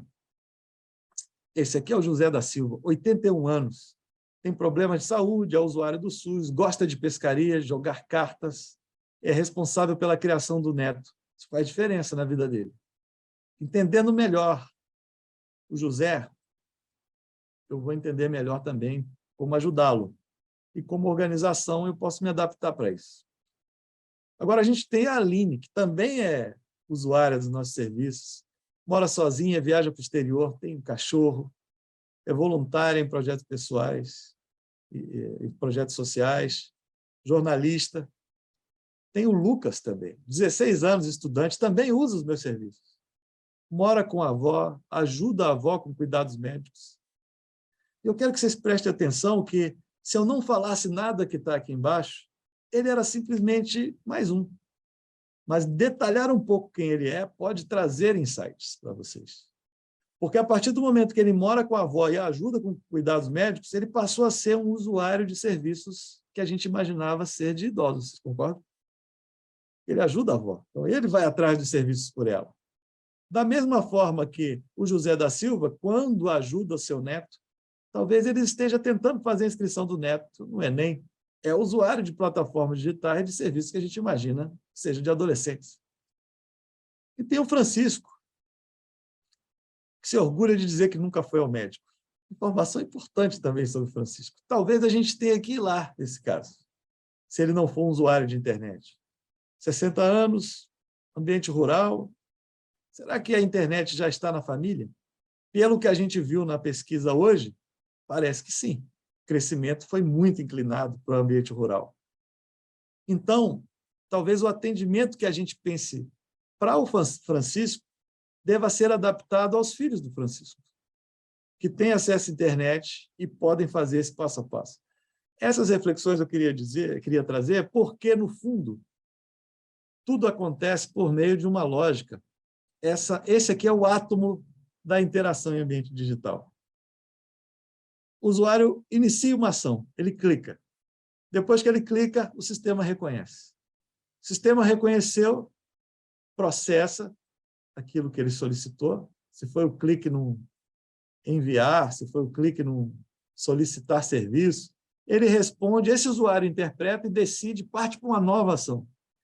Esse átomo roda o tempo inteiro enquanto você está fazendo isso no ambiente digital. São cliques em botões, visualiza informação, clica, arrasta para cá, permite, não permite, autorizei, cliquei no cookie banner, entrei no site, pesquisei, dei OK na minha pesquisa. Tudo acontece fazendo essa volta. Isso é interface. E cada oportunidade desse, que tem um clique, eu tenho uma oportunidade de comunicar numa linguagem simples, tenho uma oportunidade de comunicar por meio de imagens e de dar feedback para esse usuário, que ao final me dará um feedback quanto à qualidade desse serviço, que foi feito por diversas voltas nesse gráfico que eu acabei de trazer. Isso é transformação digital? É, em sua essência. Então, eu preciso conhecer as limitações e necessidades e expectativas do usuário. Como eu faço isso? Fontes pessoais externas. Eu acho que é um bom caminho. Eu preciso conhecer o contexto de utilização. As pessoas usam dentro do ônibus, na parada de ônibus, usam o celular para consumir aquele serviço. É esse o momento? Será que eu tenho que pensar nisso? Que dentro de ônibus a precisão é diferente? Preciso pensar nisso. Próximo passo. Eu preciso medir a produtividade desse usuário. Está fácil ou está difícil? Eu preciso observar, registrar problemas, soluções, porque se a Olivetti tivesse notado que a dificuldade de se desfazer erros, de ter que digitar uma página inteira de novo, era uma dor que o produto substituto sanaria, talvez ela ficasse mais atenta para tentar resolver esse problema de outra forma com o equipamento mecânico que tinha. Analisar o que já existe, muito importante. Isso é pesquisa, é o levantamento que eu coloquei lá como segundo passo. O que já existe nesse sentido? Está dando certo? Agora eu vou trazer um último método aqui, antes da gente fazer um encerramento aí bacana, que é o método CROSS. Esse aqui é um método utilizado para buscar ações inovadoras. Como é que a gente usa esse método? Da seguinte forma. Eu encontrei um problema. Meu usuário não consegue solicitar pelo aplicativo, não consegue entrar na reunião, por aplicativo, assim vai. Ou meus clientes não conseguem comprar meu serviço pela internet. Vamos colocar isso. Primeira coisa, eu pergunto quais são as causas. O que causa isso? E aí eu listo as causas. Depois eu listo os efeitos disso. Falo, olha, ele não consegue porque a interface é difícil, ele não consegue porque ele não tem proficiência em caminhos digitais, ele não consegue porque a interface é inadequada para o celular dele, e assim vai. Não funciona em celular, e assim vai. Depois eu vou para os efeitos. Queda de vendas, eu tenho um efeito que é a imagem da empresa está ruim por causa disso, eu tenho fila no atendimento porque as pessoas estão indo lá para o presencial e não estão conseguindo resolver. Aí, gente, tem um pulo do gato. Você esquece o problema agora. Agora você só vai tratar de causas e só vai tratar de efeitos. Esse é o método. Então, eu vou olhar para as causas e falar como eu resolvo essas causas, porque são nessas causas que estão os insights. E aí, eu tenho ações emergenciais que tratam efeitos, melhorar a imagem da empresa, faz algo para melhorar essa imagem, melhorar a fila de atendimento, contrata mais uma pessoa. Agora, eu tenho ações empreendedoras que resolvem esse problema de vez, que vão na causa. E aqui a analogia é a do médico. Você tem um antibiótico que trata a causa, trata a bactéria. E tem a Novalgina, que trata a febre. Eu posso fazer gestão de pirona ou gestão antibiótica. Eu sugiro fazer as duas. Eu acho que também não é assim, eu só trato causa, só antibiótico, fica com febre aí, daqui a 24 ou 48 horas vai passar a sua febre. Não, eu acho que você vai se sentir melhor, mas se não fizer ação empreendedora, sua febre vai voltar. Não é isso? Esse é um método para fazer oficinas com a sua equipe. Pode juntar o time que trabalha com vocês e, vamos dividir em 2 grupos. Mesma situação, problema para 2 grupos. Fizemos agora, na ENAP, usamos esse método para tratar de uma questão do governo digital. Super rica a reunião, várias ideias. Por que ela traz resultados interessantes? Porque a gente esquece o problema e passa a tratar de como mexer no que causa esse problema. É como se o médico falasse, vamos parar de falar da infecção, vamos falar assim, o que está causando essa infecção? É tal coisa. Vamos parar de falar da dor. O que está causando essa dor? E aí ele tratasse daquela dor e, ao mesmo tempo, te dá um analgésico. E, a partir dali, a tendência é tudo melhorar. Então, vou trazer uns exemplos aqui para ficar mais simples. E vamos nessa.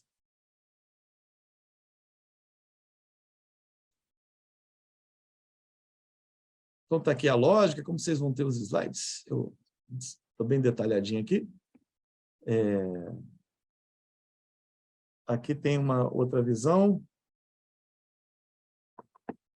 Já estou com a lista atualizada aqui, enquanto vocês estão falando, eu estou com a lista atualizada de quem estava aqui às 20h38, enviada pela Viviane Cruz, para quem não conhece minha esposa, que está trabalhando aqui comigo hoje. Obrigado, amor. E, com base nessa lista, vai ser feito sorteio. Tá bom? Está aqui meu pai também. Vamos ver se chegar para a família aí, eu acho que a gente vai ter que refazer o sorteio. Então, gente, vamos falar desse primeiro problema aqui. Mobilidade urbana. Tem nada a ver com transformação digital, né? Vamos falar de mobilidade urbana? Vocês vão notar como o negócio é super transversal. Quem mora aí em cidades que tem isso, ou seja, capitais, né? Qualquer lugar é capital, quer ter esse problema com mobilidade urbana. Então, eu montei aqui a estrutura. O que causa problema com mobilidade urbana? Passar bem rapidinho. A gente tem excesso de carro na cidade, ótimo. Transporte público ineficiente, via pública inadequada, crescimento populacional dissociado de planejamento de longo prazo. Por outro lado, eu tenho engarrafamentos, baixa qualidade de vida, impacto no comércio, acidente, alto custo de deslocamento, né? Diminui até o preço do imóvel quando ele fica num lugar que tem engarrafamento, né? O impacto é imenso. Agora, a gente esquece um pouquinho que o problema é a mobilidade urbana e fala, o que eu faço para resolver a causa? E aí vem ideias. Poxa, nova estratégia de transporte público. Isso vai resolver esse ano? Não, não vai resolver esse ano. Então, para um gestor público pensar nisso, ele vai querer tratar também de ação emergencial, que trata os efeitos. Ou seja, eu vou criar uma estratégia para tratar esses efeitos. Então, essas duas aqui de baixo viram o plano de ação. E se vocês forem notar, tem um app para identificação de linhas e horários, que pode melhorar essa questão. É transformação digital? É. Ou seja, a transformação digital é uma dimensão de uma estratégia. E muitas vezes ela tem feito toda a diferença. Esse é o ponto. Vamos falar de saúde agora. Saúde da população. Fazendo a cruz, eu tenho as causas dos problemas de saúde. E aí eu falo, olha, alimentação inadequada, ausência de prevenção, abuso de álcool e fumo, falta de conhecimento sobre as doenças, cultura de não tratamento. Essas são as causas. Aí eu vou para os efeitos. Baixa expectativa de vida, altos custos com tratamento, até para o governo, né, que gasta no SUS para o tratamento que poderiam ser prevenidos, superlotação de emergência, qualidade de vida e força. Ao invés de ficar discutindo isso, esse problema de saúde, eu falo, vamos tentar tratar da alimentação inadequada. O que a gente pode fazer para isso? E aí vem campanha de conscientização, incentivo fiscal, um nudge para atendimento médico. Esse nudge, por exemplo, que é uma ação empreendedora super interessante, digamos que vocês recebem no seu WhatsApp, vai chegar uma mensagem dizendo assim, ó, posto de saúde tal, compareça tal dia, seu exame de sangue de check-up está marcado, porque você acabou de fazer 50 anos. Governo do Estado e tal. A gente pode fazer isso? Pode, porque a gente tem os dados dessas pessoas. Isso é transformação digital? É. A gente vai basear em dados interoperáveis e falar, olha, é uma pessoa que cabe fazer uma prevenção. Agora, imagina, depois que fizer o exame de sangue dessas pessoas todas para um check-up inicial, a quantidade de informação que eu tenho para uma política pública em determinada região, depois que eu vou conhecer, por meio desse exame de sangue, os principais problemas ligados a lipidograma, né, colesterol, pressão alta, até isso faz a diferença. Então, eu estou tratando de saúde, tem transformação digital no meio. Serviços é a mesma coisa. Então, a sua organização tem um problema na oferta de serviços. O cliente não entende a linguagem que eu utilizo, se perde numa quantidade imensa de informação, ele não consegue se deslocar ao balcão, problema no atendimento, mesma coisa. Unificar, criar um portal unificado, adequar a linguagem, simplificar processo, digitalizar serviços, personalizar conteúdos, transformação digital na veia para serviços ali, né? Da mesma forma, eu posso fazer campanha, posso dar aumento para funcionário, né? E assim vai. Então, gente, queria trazer aqui no final, já que nosso tema foi sempre corrida, aí, desde o início, graças à generosidade de vocês aí nessa aula, eu só tenho a agradecer. Na corrida tem transformação digital também. Hoje o relógio dá frequência cardíaca, tempo, pace, altitude de terreno, e ainda manda esses dados para um sistema que eu posso acompanhar os últimos anos, se eu estou bem, mal, dá até o nível que eu estou na corrida. Super positivo isso. E na corrida, se você for analisar, tem muita tecnologia embarcada. Então, olha o mercado da corrida, né? Como é interessante. Música faz parte do esporte, olha como tudo é transversal. Então, a transformação digital não pode ser olhada sob o ponto de vista da tecnologia, ela tem que ser olhada sob o ponto de vista da transformação de vida das pessoas. Monitoramento, comunicação, tecnologia embarcada. Quem está correndo está participando de reunião, às vezes. Já vi isso acontecer comigo. E muitas vezes nós precisamos, né,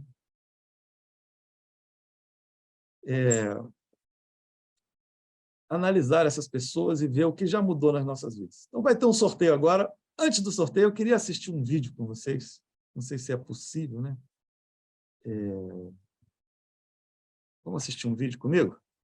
Esse vídeo aqui, ele mostra, nessa analogia que a gente tem feito com a corrida, né? Ele mostra um brasileiro aqui de Brasília, se chama Joaquim Cruz, não é meu parente, apesar de ter um mesmo sobrenome, mas talvez ele tenha sido, na minha família, assim, eu sou corredor de rua hoje, né? Graças a algumas pessoas. Meu irmão Maurício Valença, que foi meu treinador, quando eu ganhei uma corrida de Reis Mirim, eu lembro. Colégio Militar, eu era corredor. Meu pai era atleta de corrida, está aqui com a gente. E o Joaquim Cruz, que em 1984 ganhou o ouro nas Olimpíadas. Eu nunca esqueci disso. É uma das corridas mais emocionantes. E de vez em quando eu assisto essa corrida. Então, já que teve esse tópico, eu queria que vocês assistissem comigo. Eu vou entrar aqui no YouTube. E aí vocês me dizem se a tela está aparecendo. Acho que a tela caiu. Mas eu mostro de novo. Só um segundo que eu vou colocar o vídeo aqui para vocês. E ver se ele vai com som também. São 2 minutos e 50 de vídeo, tá? E a gente já faz o sorteio. Espera um pouquinho, vai valer a pena. Aqui, share sound. E aí eu vou colocar... Gente, só vou precisar de um... Se não tiver aparecendo áudio, essas coisas, vocês me falem. Eu acho que vai dar certo. Apareceu o áudio, gente? Sim, né? Deixa eu ver aqui, pegar o chat aqui. Sim? Ah, legal. Então vamos lá, de novo.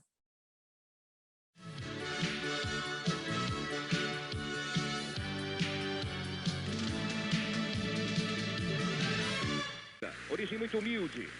Joaquim Cruz, com o número 093. Vê-lo aí. É preciso ter força, Joaquim. É preciso ter gana. É preciso ter raça. Sempre Joaquim Cruz. Na raia número 7, representante da Grã-Bretanha, Steve Ovid. E o último, que você vai ter a apresentação daqui a pouco, do Quênia, número 584, Edwin Koch. São os 8 atletas que vão correr com o brasileiro. Esperança forte de medalha de ouro. De uma medalha a mais para o Brasil. Apesar do calor aqui no Coliseu, lá embaixo na pista tem um ventinho que às vezes atrapalha. Mas atrapalha principalmente os corredores de curta distância. Ontem atrapalhou um pouco Evelyn Ashford. Atenção para a largada. Vamos correr juntos. Dada a largada, para valer. Brasil! Brasileiro. Joaquim Cruz, um favorito da prova. Passadas firmes, determinadas. Lá vai o Joaquim em segundo lugar. Ele vai tentar assumir a liderança na prova. Vamos caminhando, vamos correndo com o Joaquim. O Brasil corre com você, garoto. Ele se esforça para tentar chegar à liderança. Ele gosta de correr de ponta a ponta. Ele abrindo os braços, pedindo espaço.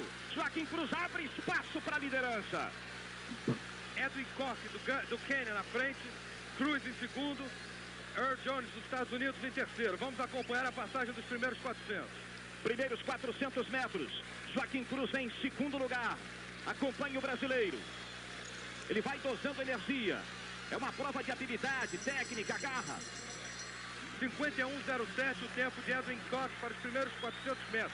Um tempo muito bom. E atenção, quem sabe o recorde olímpico. Joaquim Cruz tenta assumir a liderança da prova. Vamos para a definição. Capricha, garoto.